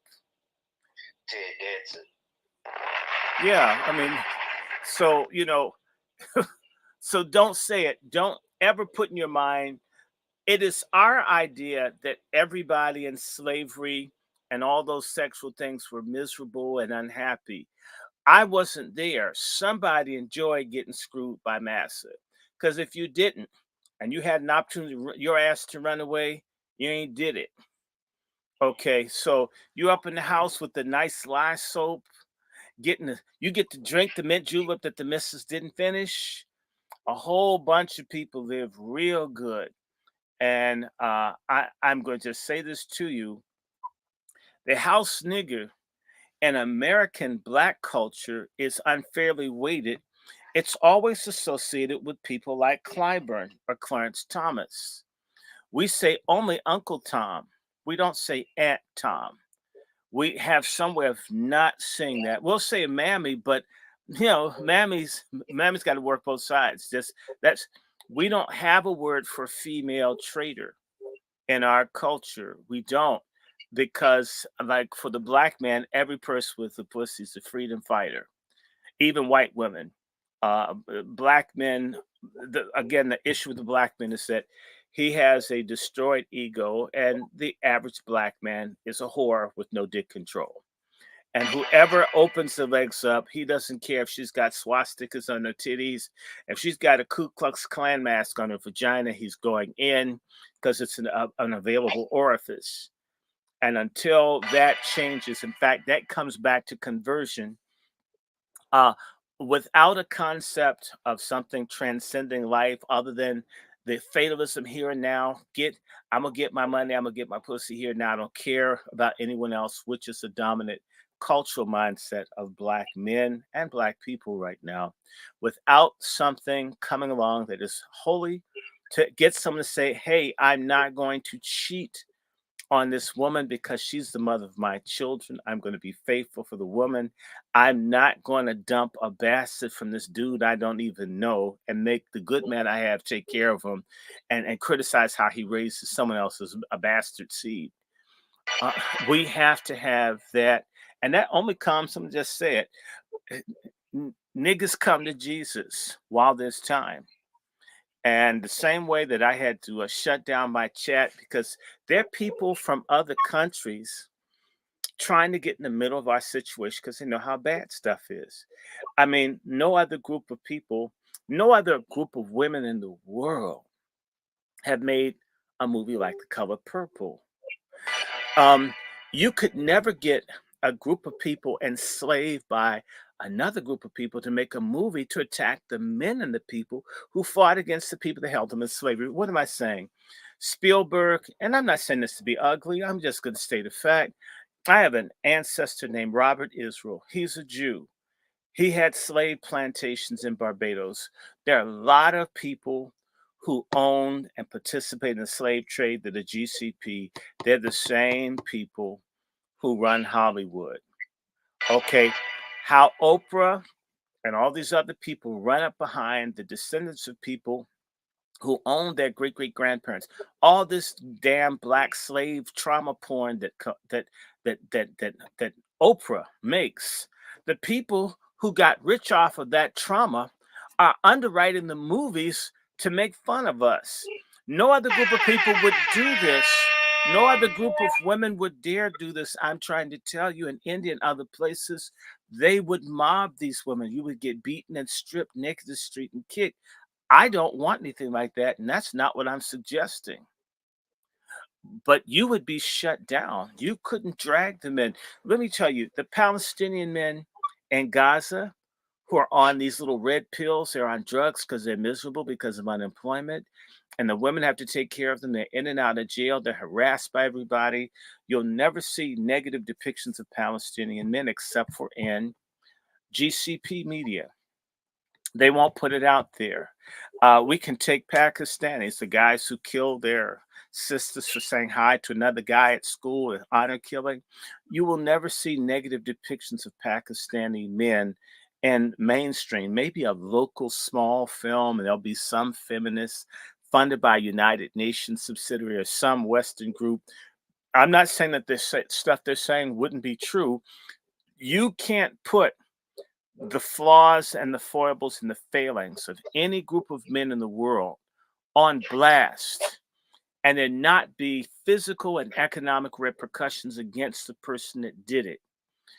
The fact that this constantly happens amongst our women shows, one, that our women are working in alliance with people who hate them as a collective, and then two, that Black men have not said, we're going to shut this shit down. And we absolutely haven't done that. There was one great Wazi Black woman, her name is Fannie Lou Hamer, who stood up alone and tried to stop some of this stuff in the early 70s. And then all of a sudden, people turned on her when she wasn't for all this degenerate stuff and baby killing. Fannie Lou Hamer sort of got eased out.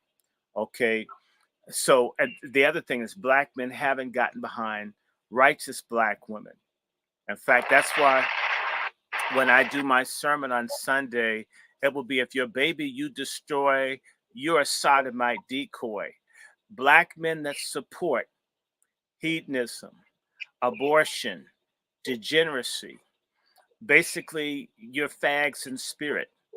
You may not suck a dick, you may not sit on a dick, you may not be dicking no man, but the way that you live and the culture that you subsidize through the blood of your babies and your money and the stupid things you do, you are ushering in the ecology of degeneracy with the trans, the women with dicks, the men with titties. This is how what you do when, you know, basically, as long as I don't care what nobody does, as long as they don't hurt nobody. No, you do too hurt someone when you abort a baby. You hurt the baby. You fuck up the woman, she ends up with breast cancer, and nobody ever talks about that, or the other problems. Or you get a little nasty East Asian doctor that scrapes too hard on her fallopian tube, and then she gets ectopic pregnancies and dies. We do too hurt each other with the degenerate, immoral, awful things that we do. When you get someone, when you do these things, when you screw someone young, when you don't check to find out whether you have a bunch of yeast in your dick that's going to clog her shit up for the next 10 years because you're so nasty. You'd screw a horse, you'd screw a goat, you'd put your dick in a garbage disposal if you could get on top of the sink. That does too hurt. Doc, I'll say this. I think that you put a lot on the table, but I think the root of it is this: you protect what you love. Mm-hmm. Well, ain't fighting nothing, ain't protecting nothing. They don't even want to put on a condom. Man, I gotta wear this. I got a big knot on this dick. I gotta wear this. The women from other countries who are not talking about their men because they love their men. They love their men. And they love their children. They love their children. You protect them. So I say I love you. I'm going to protect you. But not only that, if you love them, you're not ungrateful. And let's just get I'm gonna say this and I won't interrupt you again. We have a bunch of ungrateful bitches in our community. There's no amount of money, no amount of anything that a black man can do that's okay. You're an ingrate. It's an abomination before God. It's outrageous. Everybody wants what you have, including the degenerates, and you don't want it. Go ahead, brother. Again,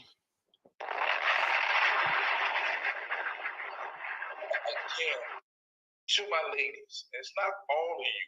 It's too many. It's enough of you. They're not checking the ones who are out of order. Mm-hmm. They're supposed to be police like the Muslim women. You can't come to the masjid looking like a hoe. They will check you. It used to be like that in church, but then when all the women want to be preachers, can't even cover the women's shit. Right? Watch this. I had a conversation with a female pastor, and I said it was the first ladies that destroyed the church. There could only be one queen, like a queen bee in the beehive. It was the first lady concept that destroyed the mothers in the church. There's no concept of a first lady in the damn Bible. That's what the I'm only saying. person that matters is the man. Get over it. We can't have children. You can't be dudes. There's some things we get that are ours, and there's some things that you get that we share. I'm going to say this to you. Go to a church, and the women go with almost no drawers on under their dresses and sit up in the front of the church. The women see it, and you know what? They might hand them something to put over their knees. How about putting those holes out?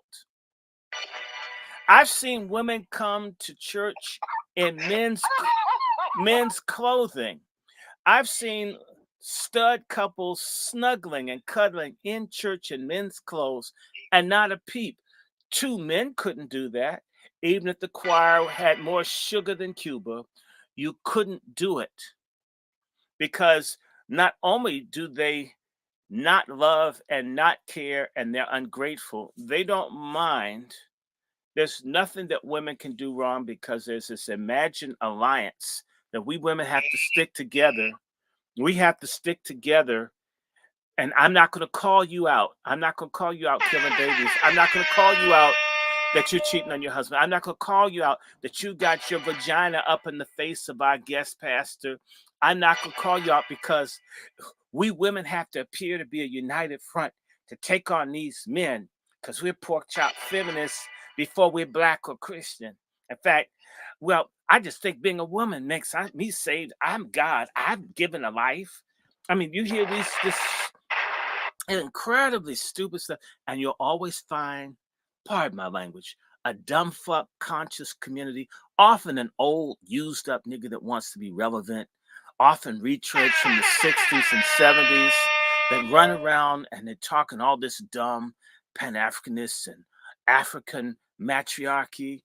If matriarchy is what ran Africa and the white people and Arabs have kicked their ass for 1400 years, maybe we don't need matriarchy in Africa either. How about that?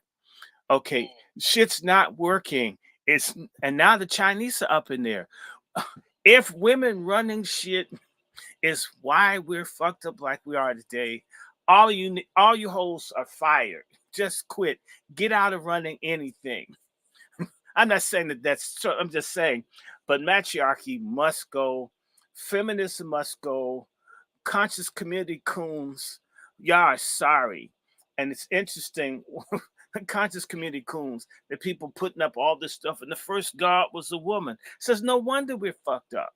The first God should have been God. I want to back you up on this. I'm going to go to the scripture. Again, I'm a scripture type of brother. And again, when I stand 10 toes down, it's on the scripture. And if you ask every man what is his purpose in this earth, he will give you some different story. I'm going to give you our purpose in the earth, and I'm going to give you the scripture. Genesis 1 and 26. I'm going to read it. And God said, let us make man in our image, after our likeness. Let them have dominion over the fish of the sea, over the fowl of the air, over the cattle, and over all the earth, and over the creeping things that creep. Come on. This is me. I believe in dominion. He didn't get it to the woman. Most of our white brethren, they use this scripture to rule. They use this scripture to go about manifest destiny. They understand dominion over everything. Not the woman, the man. And once we wake up and realize we're supposed to dominate everything, and even them. Did you hear that, pork chops? Are you listening, pork chops? Are you listening, pork chops? Because at the end of the day, and I'll back it up. No, say that again. Who are we supposed to? Are you listening, pork chops? A man is speaking. We're supposed to dominate everything, including them. Okay. Watch this. Even the loudmouth sisters with the wagging heads. Listen, watch this. Even are we supposed to dominate the loudmouth sisters, the chunky ones that are assertive? All of them? Even when they wag their head? Even when they've got a big, juicy booty, are you supposed to dominate her too? You know, she's kind of cute.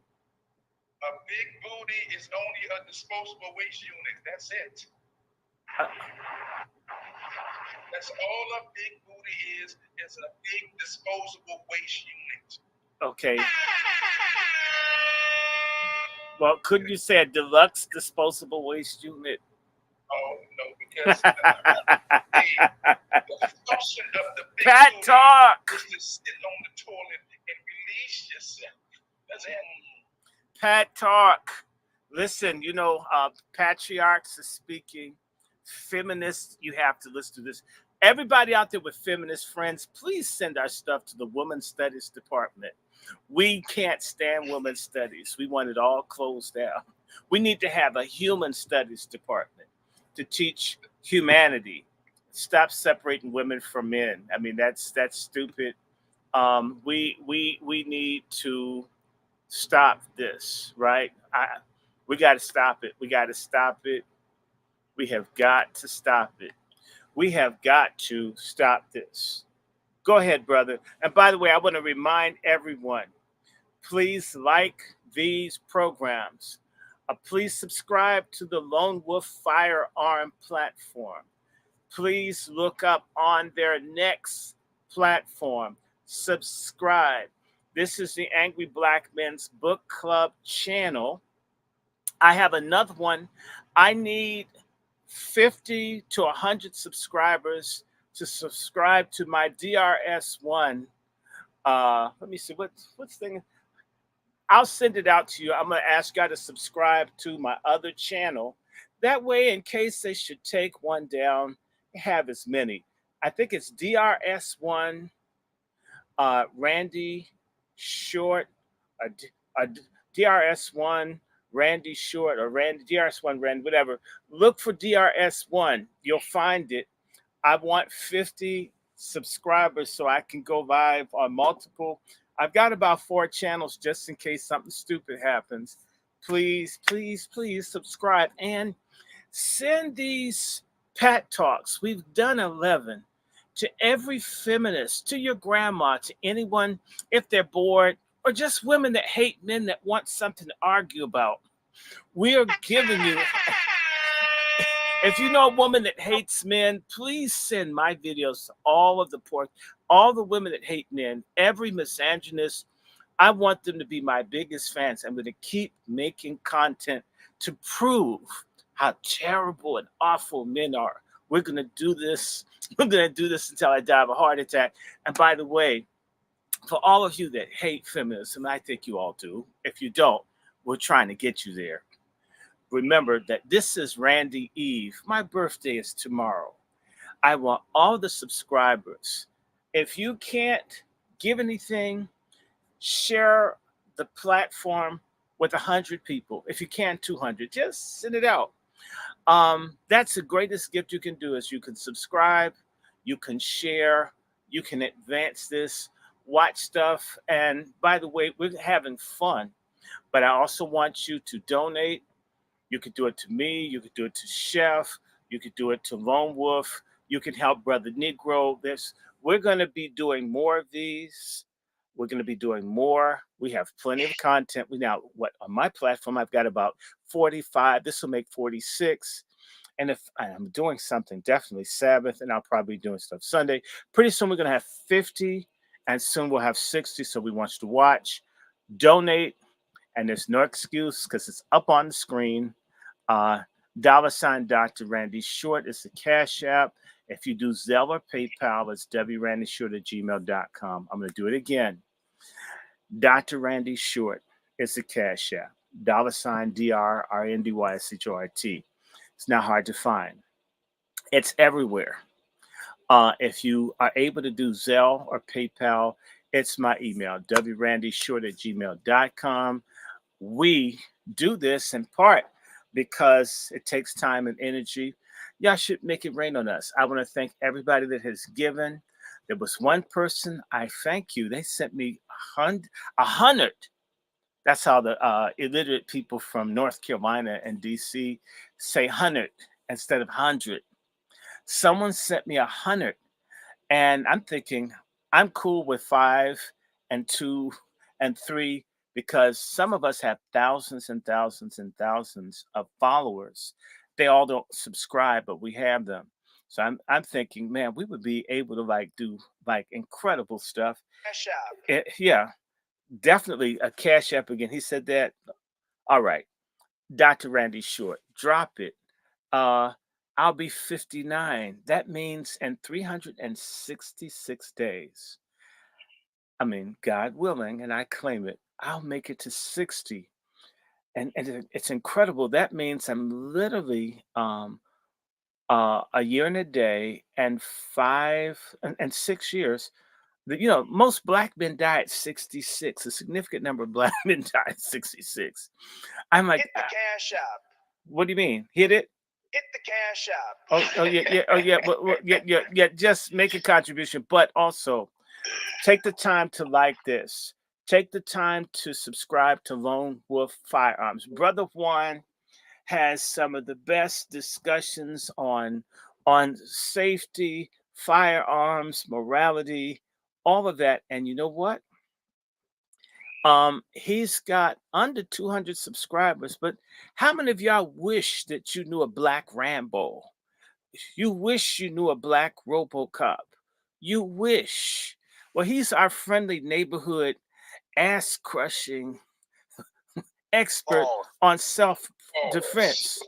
And it's I just, whenever I have a concern or a problem about, wanting someone to get beaten up or what to do, you just call him and he's like got an encyclopedia and just says, well, what you need to do is hit him in the head, then punch him in the face. That's right, punch in the center of the face. I mean, whatever it is, he can tell you how to deal with your problem. And he does private lessons. So if you're shotgun and you're a little lady, you don't want people to see how big your guns are because you don't want to scare them off. Um, he does one-on-ones. He does groups. So Lone Wolf Firearms, we're not talking about Black self-respect and Black protection and Black self-defense. We practice it. We invest in it. We provide it. Please, if you have any concern about carjacking, maybe you have a criminal record and you need some alternatives to having a firearm. He knows about the Chinese weapons and shit. He's multilingual in terms of hurting people. It's like universal. He can say, oh, well, you need a stick about 14 inches long. So he can tell you how much to knock someone's ass out. I mean, he can sit down. He's an encyclopedia of pain. If you're having a problem, if someone has stolen your vehicle, if you think someone's going to steal something, break in your house, if you need to know which Ring camera will be able to see the license plate on the person's car when they drive up, call Brother Lone Wolf. I mean, he knows. I mean, he's like a walking spook that sat by the door, CIA, friendly neighborhood shaft, just with longer hair. And so you need to check out his site. He's very laid back. And he seems friendly, but man, and if you need someone, private investigation, security, you just want to go somewhere and need to make certain that people get beat down, call him up. I mean, look him up, Lone Wolf Firearm, tell everybody you're in the DC area, and the crackers moving in, gentrification. Did you hear about the little Ukrainians spitting on the black women in the apartment buildings? Yeah, we need to stock up. And if you need any help on laws or registering, why do the shit yourself? You can't go to the Catholic Church and have them fill in your shit. You're gonna have to do it yourself. You need someone to show you how to fill in the forms. Get yourself a little power tool. Just have a little talk with Jesus and a bigger talk with your weapon. Just so when people are acting stupid, there are all these illegals. There are like 7-8 million of them. They're now raping and kidnapping people, snatching pocketbooks. Why be a victim? We're already black. Why be a crime victim too? That's too much. That's too big a cross. Jesus didn't even carry it. So look up Lone Wolf Firearms. If you do parties, if you know anything about food, whatever, you need to talk to Chef C. Chef C has a budget that can provide for whatever, but please, no welfare shit. Okay, he's high end nigger. So, I mean, if you like broke ass black people, just go to Popeyes or Bojangles. But if you're serious, wedding or some shit like that, Chef C can be your consultant. He knows cooks and so forth. You need to talk to him. You need to go up and look over at this thing called On Their Necks. Look his ass up. He's really good with stuff. And if you don't want somebody with HIV making your food, if you want a straight black male cook who's not looking at your husband, have Chef provide the food. You can have a straight person make your wedding cake. Okay, why not? So, and of course, you know me, Angry Black Men's Book Club. Yes, we've had a vacation from the books, but that's because we wanted to do culture. White people do culture war all the time. We're now doing culture war. And when I come back, when I feel like it, I'm thinking maybe after my birthday, I had a book vacation. Having to read about that ugly ass Shirley Chisholm. I mean, it really fucked my eyes up. That's why you see me with glasses. I mean, having to look at that ugly picture all the time and read to y'all was like messing with me. So I'm recovering. So we'll go back to that, but we want you to support everybody. We want you to tell everybody we keep it real. And as much as we hate feminism, we hate faggotists and simps more. We know that the foundation of this is no good, sorry ass black men. You put the pussy first and you put God never. We're coming for you. So we want you to continue to share this, send this out everywhere. And just a discretionary note, We don't give a damn about your religious views or beliefs, especially if you're in one of those countries where you don't have enough food to eat and you're running out of water and shit, i.e. Pakistan. Okay, where a bunch of you guys are retarded because you screw your first cousins. You know, when you can get beyond screwing your first cousins, you and I can talk about the religion that you believe. How about that? I mean, who screws your first cousin? You got so many of them retarded, and that's probably why they're so willing to suicide bomb, because you don't have nothing to live for. Can you imagine being a dude with Down syndrome thinking you're going to get a hookup? The only person going to bother you is a molester when you're young. Okay? So let's go back to Fat Talk. That was my commercial break. Salute. Brother Juan Johnson, you got it, sir. You got the flow. I want to get back on the topic of dominion. Dominion. That's listening to this broadcast or hearing it, you need to know that you're supposed to walk in dominion. Authority. Over everything. Mm-hmm. Okay? You're supposed to be actively walking in dominion over the fish of the sea, the fowl of the air, the creepers. And even God said in 3:16 that the woman whose desire should be to you, you shall rule over her. If you're not ruling, you're going to be miserable. There are a lot of men out here that's miserable. Because they don't rule. You need to say that again. You need to say that again. And Viagra's not a power pill. You know, you need to say that again because there's a lot of miserable ass dudes out here. You are going to be miserable because the first command given to man was to have dominion. And any man who's not walking in dominion, he's going to be miserable. It goes against your nature to subject yourself to somebody or something that God told you to rule over. Right.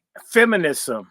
Feminism is antithetical to male well-being, to human existence. Feminism is an abomination. Feminism is it is a rebellion against the first commandment to have dominion. It basically says that men need to stand down, shut the hell up, pleasure women, give up their money, and let their kids run wild. This is the exact opposite of God's order. Feminism is evil, feminism is wrong, and only patriarchy is good.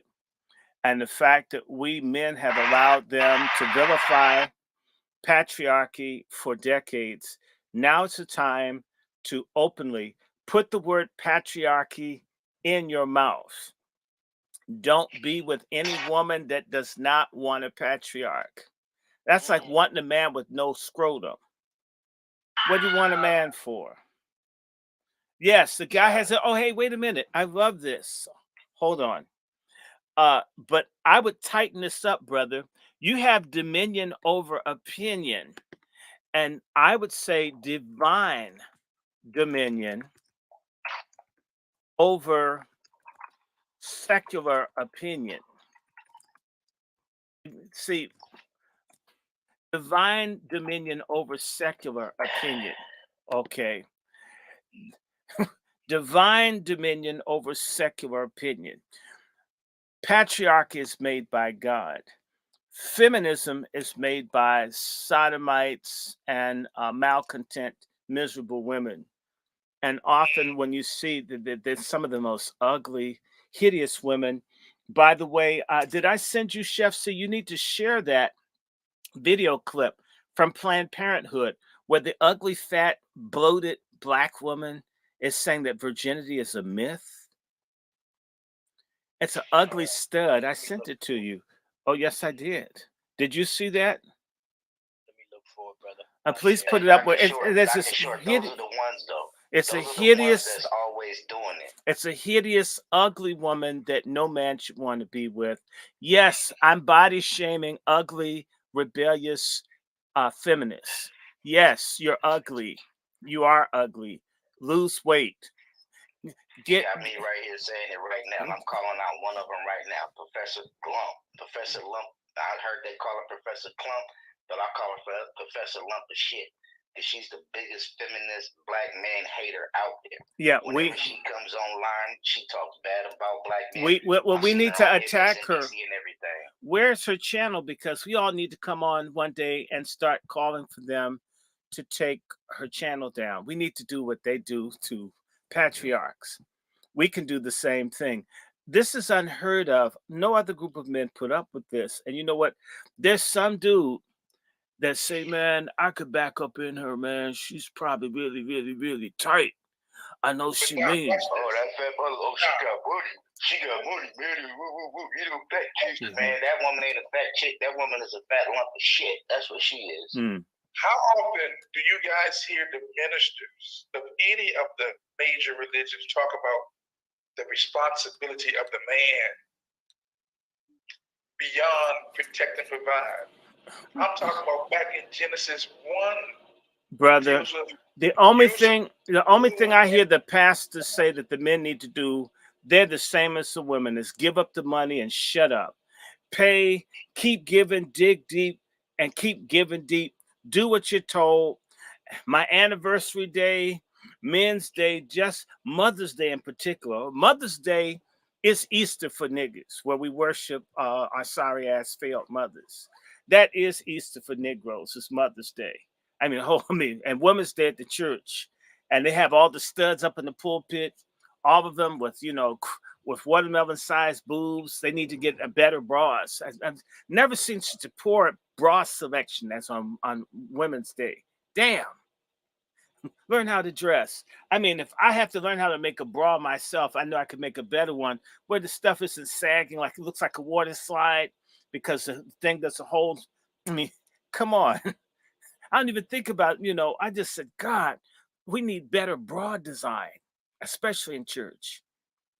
On Mother's Day and Women's Day, they all they want the men to do is give money and shut up and keep coming. And y'all should be emotional like the women are. Why don't you speak in tongues and fall out and run around like a woman when I touch you? Because most of these, a large number of these preachers are marginal fuck up guys. A large number of them are guys who didn't fit in. They couldn't be a cop, couldn't be an athlete, couldn't be a baller, couldn't be much of anything.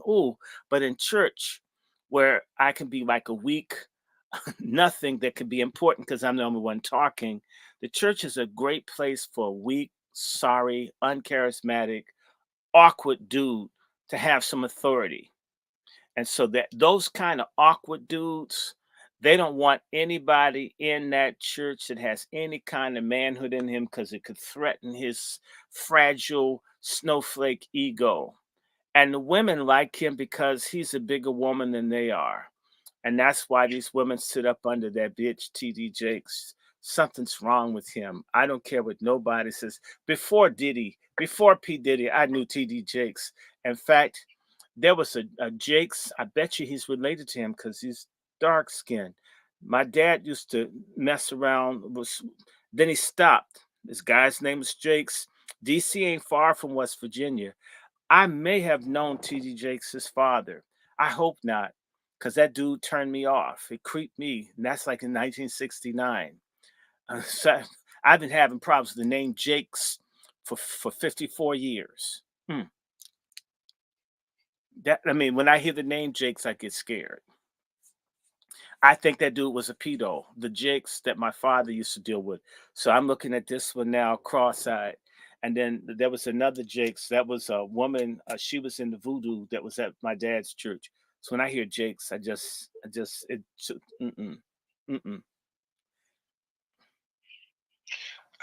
no response to that. I didn't say TD. Maybe it's consenting adults because, I was with the bishop in the CME church and he T-boned a man and he called it consent. I'm not lying. I'm not lying on him. So no, they have a lot of that. These crooked, deviant preachers, a lot of them, the best place for them would be Epstein Island with a no return ticket. Leave them there. One of my only responses to the Jake's piece right now, and I've already sent him notification. I went on his website, told him he need to apologize for women that are loose. That message was attached to feminism. Well, Okay? his power bottom is loose. Well, he started preaching that in 1992. He retired in 2022. He had 30 years of telling women to be loose from their husbands and their families, and they took it and they ran with it. And feminism was attached to that message. He's never repented for loosing these women. Well, that's what I'm saying. Power bottom, thou art loose. That's what really got loose. See, that's why those women are backing him, Juan. The same women that he told, do whatever the hell you feel like doing, he knew he could get into a room full of a captive audience of hedonists and say that whatever it is, God will forgive me, because that message has attracted all of those ratchet, home wrecking, liar, child support fraud, tongue speaking crooks, female crooks, those fraudster broads. That's what you pack your church with. Same way that Jim Jones had a church full of ignorant black women who knew that he was molesting kids and everything else. They ended up dead. A lot of these cultic people,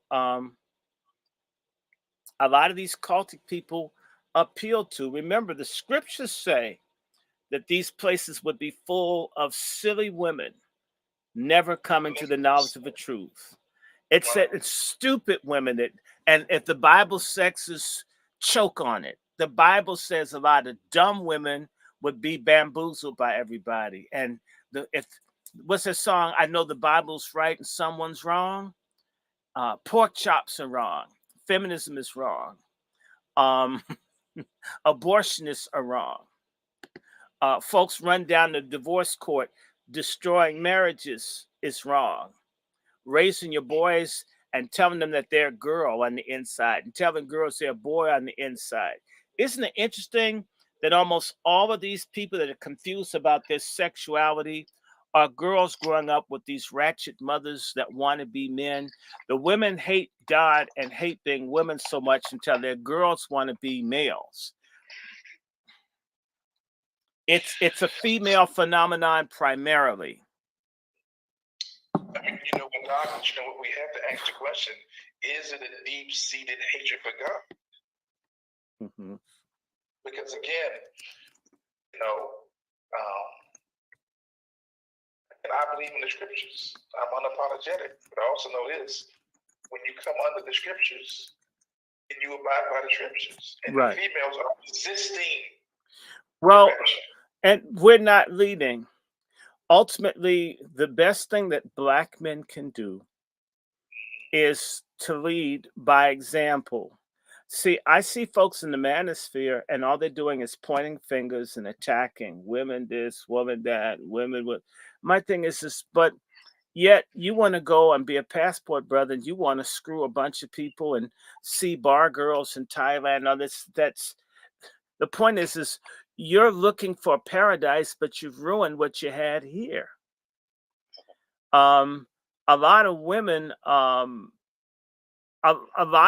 they can't get but so low if you won't get low with them.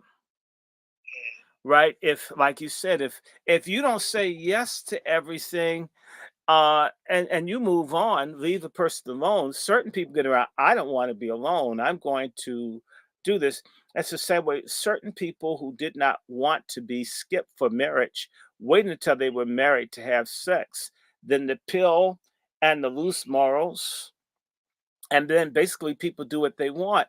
What a lot of the men are crying about is that the women are as trampish as they are. But dude, if we weren't out there, it'd be a lot harder to be a tramp by yourself. Seems as if somewhere this falls upon us to be, and it does, to be righteous, and righteousness will be attracted to righteousness. Instead of trying to refashion a person that's been out there dancing to Megan Thee Stallion and Cardi B, and like been topping off all the fellas at the strip club and lap dance, and you want to make them into Mary Queen of Heaven, Virgin Mary wife. That's stupid. Can't turn a hoe into a housewife. That's right. Why do that? In fact, the only thing a hoe knows how to dust is the tip of your penis. So it seems as if you should. In fact, she does a different sort of dusting and polishing. Get someone. Men need to become interested in forming families instead of busting a nut. I mean, you could, not that I'm encouraging people to masturbate. You could bust a nut by yourself. You can have wet dreams.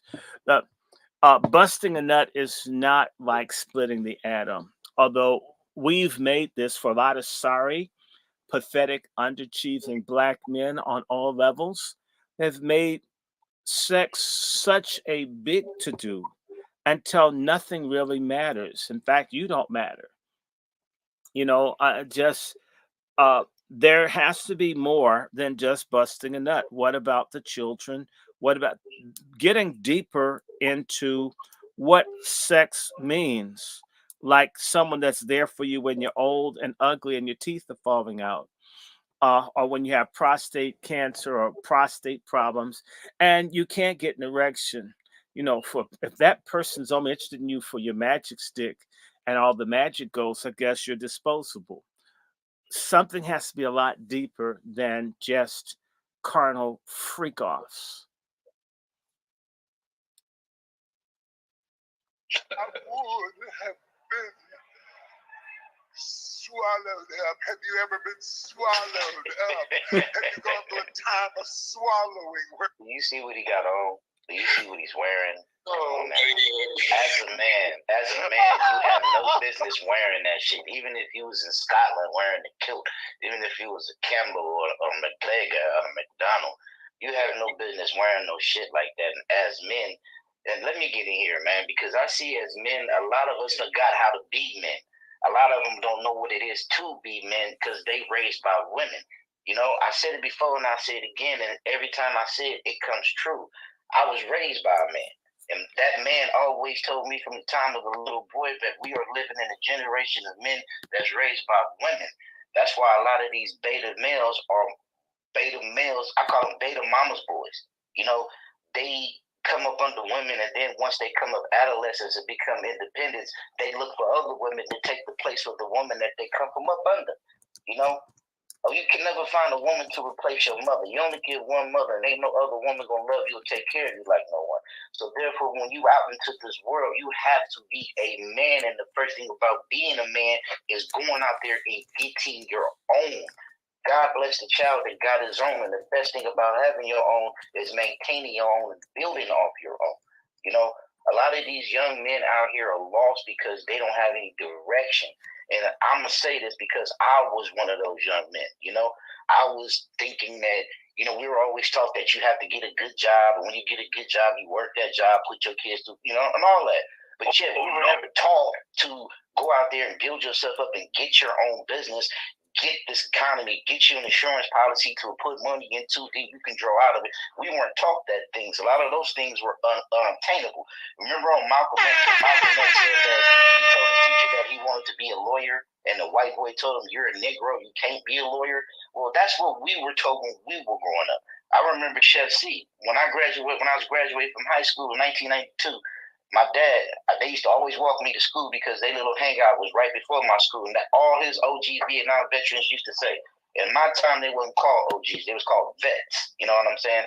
And they used to always say, "Boy, what you going to do when you graduate?" And I say, "I want to be a chef." But then they would always say, "Yeah, that's a good thing, but you got to have money to be a chef." You know, to be a chef, that's nothing like you can go to a community college or some little side school to be. You have to go to an authentic, accredited school. And out here on the West Coast, it was called the California Culinary Academy, CCA. And with that, you had to have financing, you had to have co-signers, and not only that, you had to have reliable sources of income to show that you approved that loan. So that always discouraged me. You know what I'm saying? So that's why I say, as men like me, you, Dr. Short, Juan, we have to show these young dudes that everything that you want, everything that you dream of and everything that you desire in life is obtainable if you can focus on it and put yourself to it. But as Dr. Shorts always say, you're not going to obtain the things that you want between the legs of a woman. You got to focus on that. You have to focus on your goal. But you can get some of it. I didn't say put all of it. No, but you gotta 100%. You gotta be focused. That's like I said, grinders and hustlers. When you a grinder, you eat, sleep what you do. When you passionate about something, you think about that shit in your sleep. Like my mentor always say, while other people sleeping, I'm up thinking. That's what a real one have to do. That's why I suggest all young dudes, whatever you want to do. And this is how I help the young brothers. I help them like whatever you want to do, be serious about it, because the work you put in is the time you have invested, and the years that you have in it is experience that can't nobody take from you. And that's your value right there. You know, you got to have years in the game in order to have your name recognized. You know, all these names like you, Dr. Short, you got years in the game. Your name ain't out here just because you just popped up on these apps because you lived 60 years. You know, you have years in the game. You have not treads 60 on your feet. yet. You have war tires. Yes, that's what I'm saying. You know something. And this is one thing I disagree with when people say don't trust them old niggas, nothing like that. I disagree with that. I love old niggas. Why? Because they've been my age. I haven't been theirs. And as we young men go through things in life, we need y'all older guys to guide us through that shit, because I've never been 59, Dr. Short. But yet, I'm coming up on 50, so therefore, as I'm coming up on these journeys into these 50s, I need men like you to guide me through this shit. Like how I'm going through this business trials and certain things. I'm lucky enough, I'm glad I'm old enough that I don't like Jay-Z said, I got 99 problems and a woman ain't one right now, and I'm happy as hell for that. But yet, in my pursuit of power, and privilege, something that I can leave behind to my generation, the last thing I'm focused on is love right now. You know, when we're men growing up, we don't think about love, marriage, and a baby carriage. We think about power and success. We think about glory so our name can live on. You know what I mean? And that's what it is, and that's what we have to teach these young dudes. No disrespect, but fuck these women. You got to get out here and grind. You got to get out here and hustle for the simple fact is you being a man, nobody's going to care about you, and nobody's going to give you anything. So you got to get out here and get it for yourself, and you got to be all gas, no brakes, because the more you bullshit, the more you procrastinate, and procrastinate is the beginning of death. You know what I mean? Mm-hmm. Brother Twister, it's hard out here. I want to ask you a question. You saw that white woman get prosecuted 10 years for her son shooting people and killing those folks in Michigan. Do you agree or disagree that that's an augury or omen for black women if their kids do wrong? If they'll lock a white woman up like that, don't you think that means that black women are going to get locked up too? You got Biden and Kamala, the mass incarceration king and queen of black people together. You know, I'm from where she's from. When she was out here locking up the black women because the black woman was just trying her best to get a job so she can have an income to get room and board for her children. She locked this one black woman up because the black woman left her kids in the car when she went on an interview to get a job. Right. You know what I mean? Right. Not only that, she's been locking up she is not a black woman. And as you always said, it's the wannabes that are our biggest threat. She is not a black woman, so she goes after black women. You know what I'm saying? So you agree? Here, that's all she ever did. You agree that black women are about to get a beat down from Kamala Harris? I agree that black women are about to get a wake-up call from Kamala Harris. And that's where I wish my sisters will call her to the table and have a sit down, have a reach out like, nah, you got to answer for this. It's never going to happen. Sister. You are mocking my mother. You're disrespecting my mother. You are not a black woman. It's never. Your mother's born in Indian. Your dad is an Indian born in Jamaica. What's black about you? Well, what's black about her is the injustice that she did to the guy at Fruitvale. And I'm from. Semen she was coming, you know what I mean? Okay. She's known as a got 3,000 out here. See, we know about her. And my vets from her time, she was a got 3,000, and that's how she got where she is right now. Mm-hmm. That's why my dad would always say. That's why she always come drunk. You know what I'm saying? Okay, so she's the original. She's the original ghetto gagger. She's the original got 3,000, as we used to call them back in the day. She's a headhunter. You know what I'm saying? She's a headhunter. And without that, she can't get nowhere. And once it's like we used to say, my OGs used to always tell me back in the game, you get more out of a woman not trying to screw her than you do trying to screw her. You know, once you let a woman know that you're not trying to screw, that takes all her power away. That takes all her bullets out her gun, and that takes her spinach away from Bye-Bye. You know what I'm saying? You know, and that's how it is with some of these laws. You know, that's how it is with some of these things out here. And the name is Oscar Grant.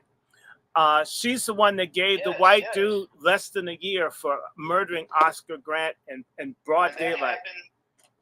Dr. Short, around that time when that happened, that was around the early 2000s. Mm-hmm. That's when we were having that regentrification boom. That's when Jerry Brown was leaving office out here, and I think he was the DA of California at the time. That's when he was trying to implement those laws we had. So I thought Jerry Brown was governor in 2003.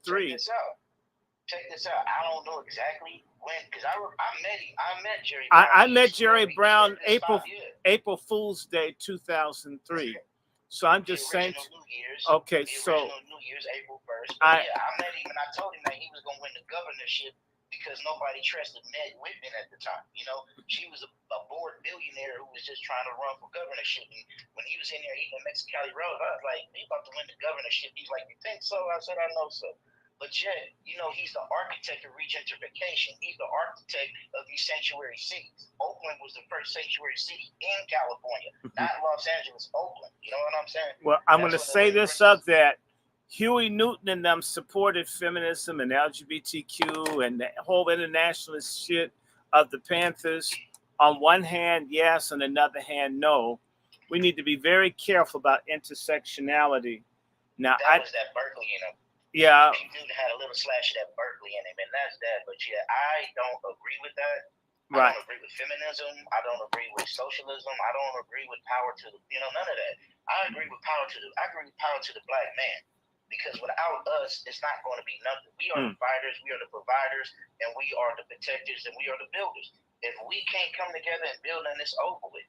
You know, we can't follow. I mean, you said something earlier that I agree with. Juan said it. He said that if a man is following a woman, he would never be happy. And that's 100% true because he would never be able to live to his full ability. You know, if you're living off a woman, if you're living off her income, if you're living off her resources and up under her roof, you're confined. You're like a fucking watermelon growing in a square cube. You're going to grow up a square. You're not going to even reach your full potential of what you can be. So that's why we have to teach these young men. We have to teach these young men how to go out to apply for jobs. I know one thing for sure. We need to teach them how to fill out applications. I'll tell you something. A lot of these young dudes don't know how to do. You know, the thing about the watermelon being a square is that it's stackable, and therefore that's a real problem.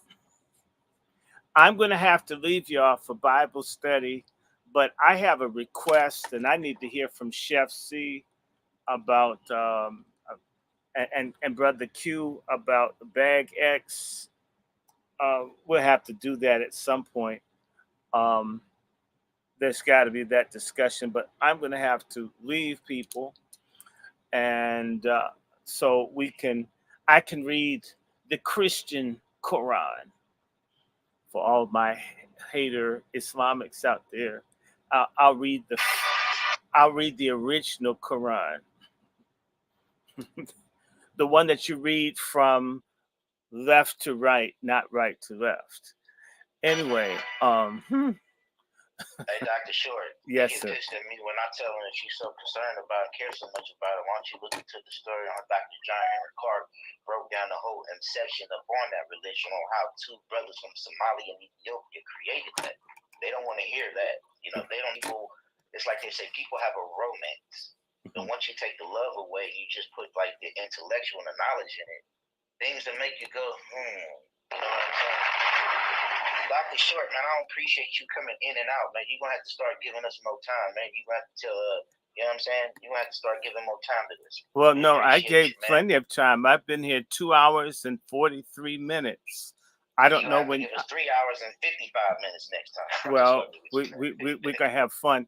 Look, we need to do another. In fact, we really should have a retrospective on the Black Panthers since you're in Oakland. I watched the whole documentary. I'm going to ask Brother Larry Pinckney because everybody's in the Eldridge Cleaver these days. And I'd like for Brother Juan, because that's right there in self-defense. we need to look at Black radicalism, and we need to do a PAT talk. And I love it. We don't want any women to come. It's going to be men only. That's how it's supposed to be. We're going to have a man only thing.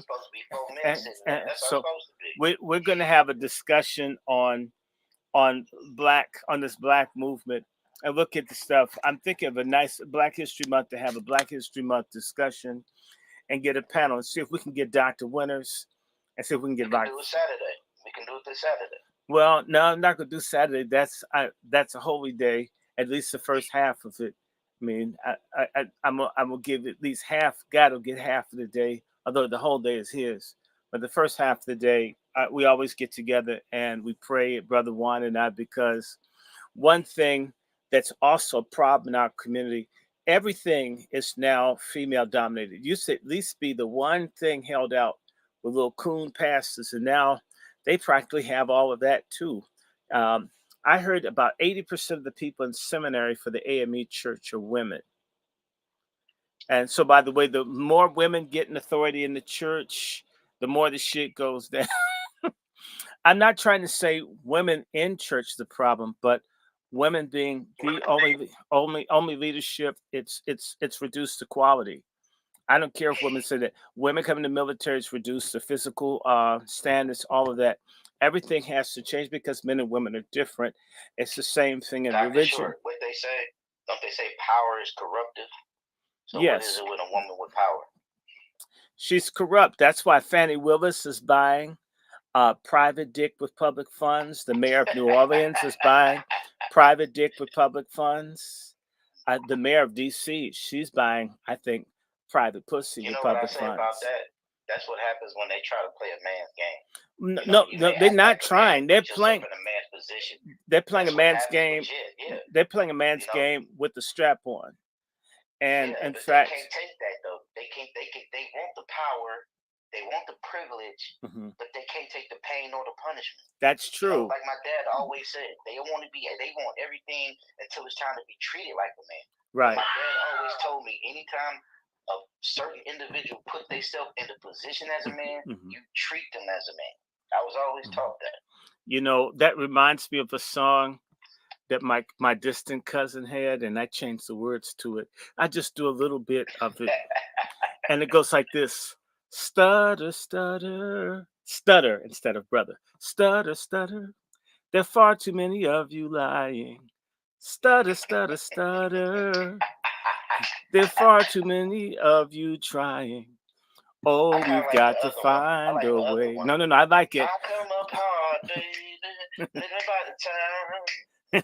I'm a trouble man, baby. No. We're doing, you know.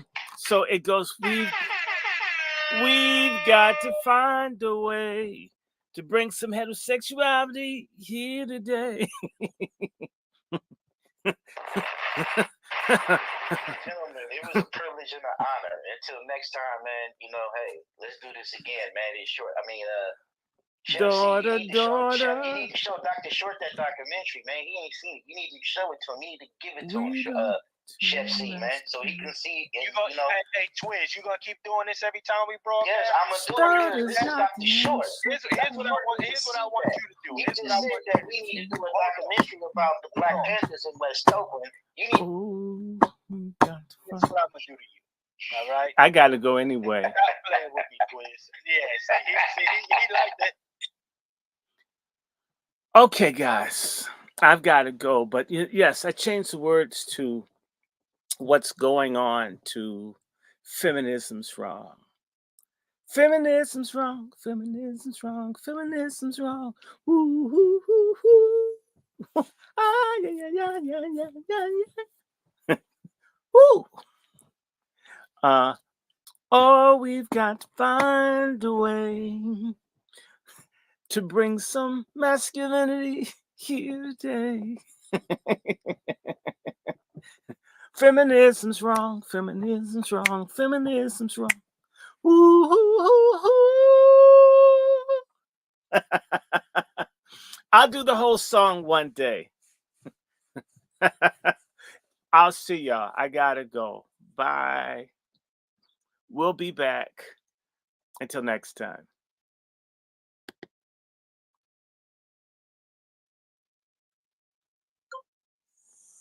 Stars are not the answer. Start is not the answer.